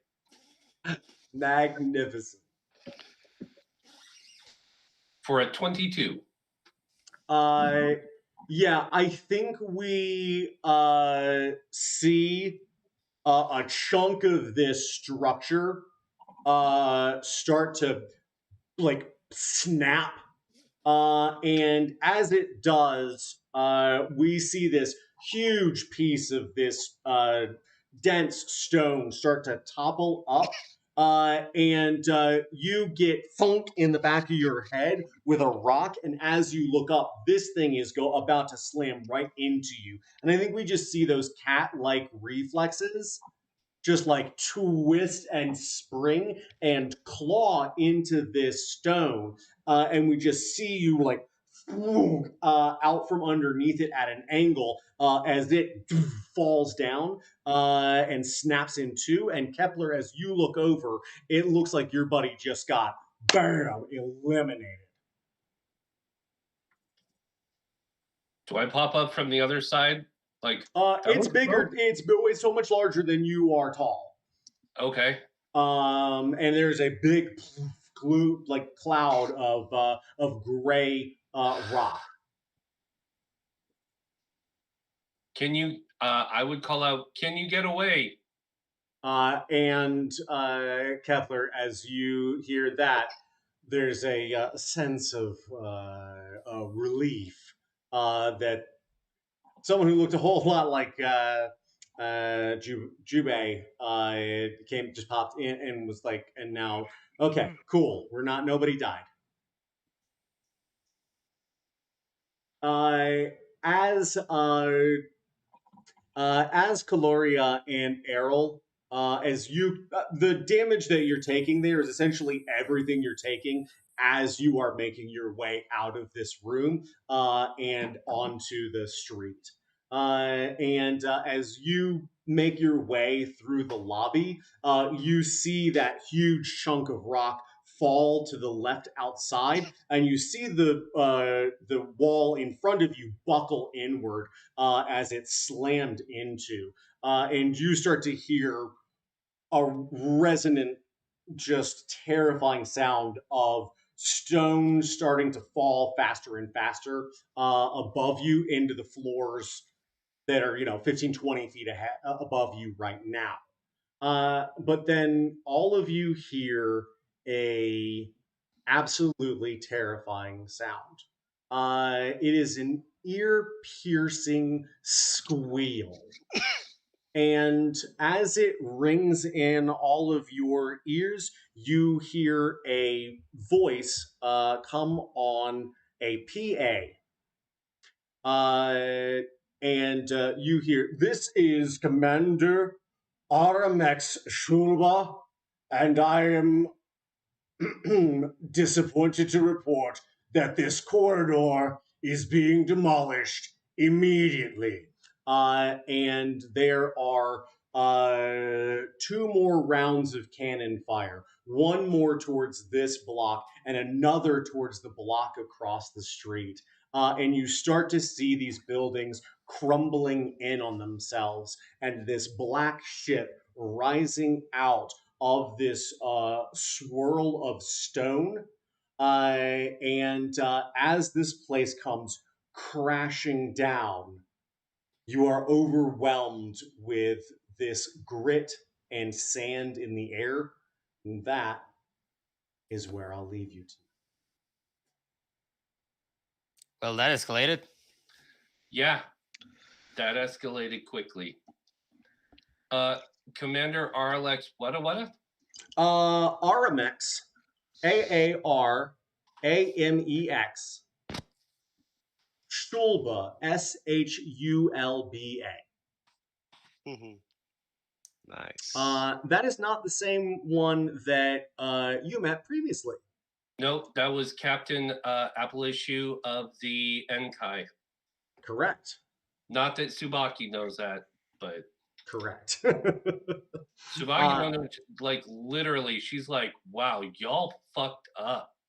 Yeah, it's not amazing. Not amazing. I don't think it's. I don't know. It's you guys' faults. You guys kind of got dealt a bad hand. It's not every bar you go to that there's a detonation and the black hole gets created and then you end up murdering some guards, which is some of you realize now that was all Par for the part course. of the ploy. Yeah, so we'll see what happens next week. Awesome. So for Tom, and a reminder to everybody in general, while this is not a campaign, I do invite people to come back and either play recurring characters, right, or change up characters as they like. You can also adjust your characters and dial them in to do what you expect them to be able to do. And as long as it doesn't have some weird narrative implication, go nuts, y'all. I want to see you build the characters that best represent who it is you're trying to play. And I don't know, at least you guys have a real good idea of who it is you are playing. So, thank you all so much for joining me this evening. It is great to see some returning faces, a new face, and a long returning face as well. So, welcome back, Jen. It's great to see you, sir. Thank you. And to get to see you and Rob on the screen together, it takes Again. me back so many months. Me too. Unfortunately, It's though, like I never left. right, And exactly. immediately Yeah. blowing shit up once again. Fair Yeah. enough. And I accidentally killed 3 people. You didn't do it. You didn't do it. Yeah, it wasn't me. It was my God, guardian. Your God did it. Yeah, my God did it. Unfortunately, I must bid you adieu and au revoir and remind you as always to be good, to take care of yourself, and if you can't be good, don't get caught. Good night, everybody. Mwah, mwah, mwah. Bye. Bye-bye. Good night.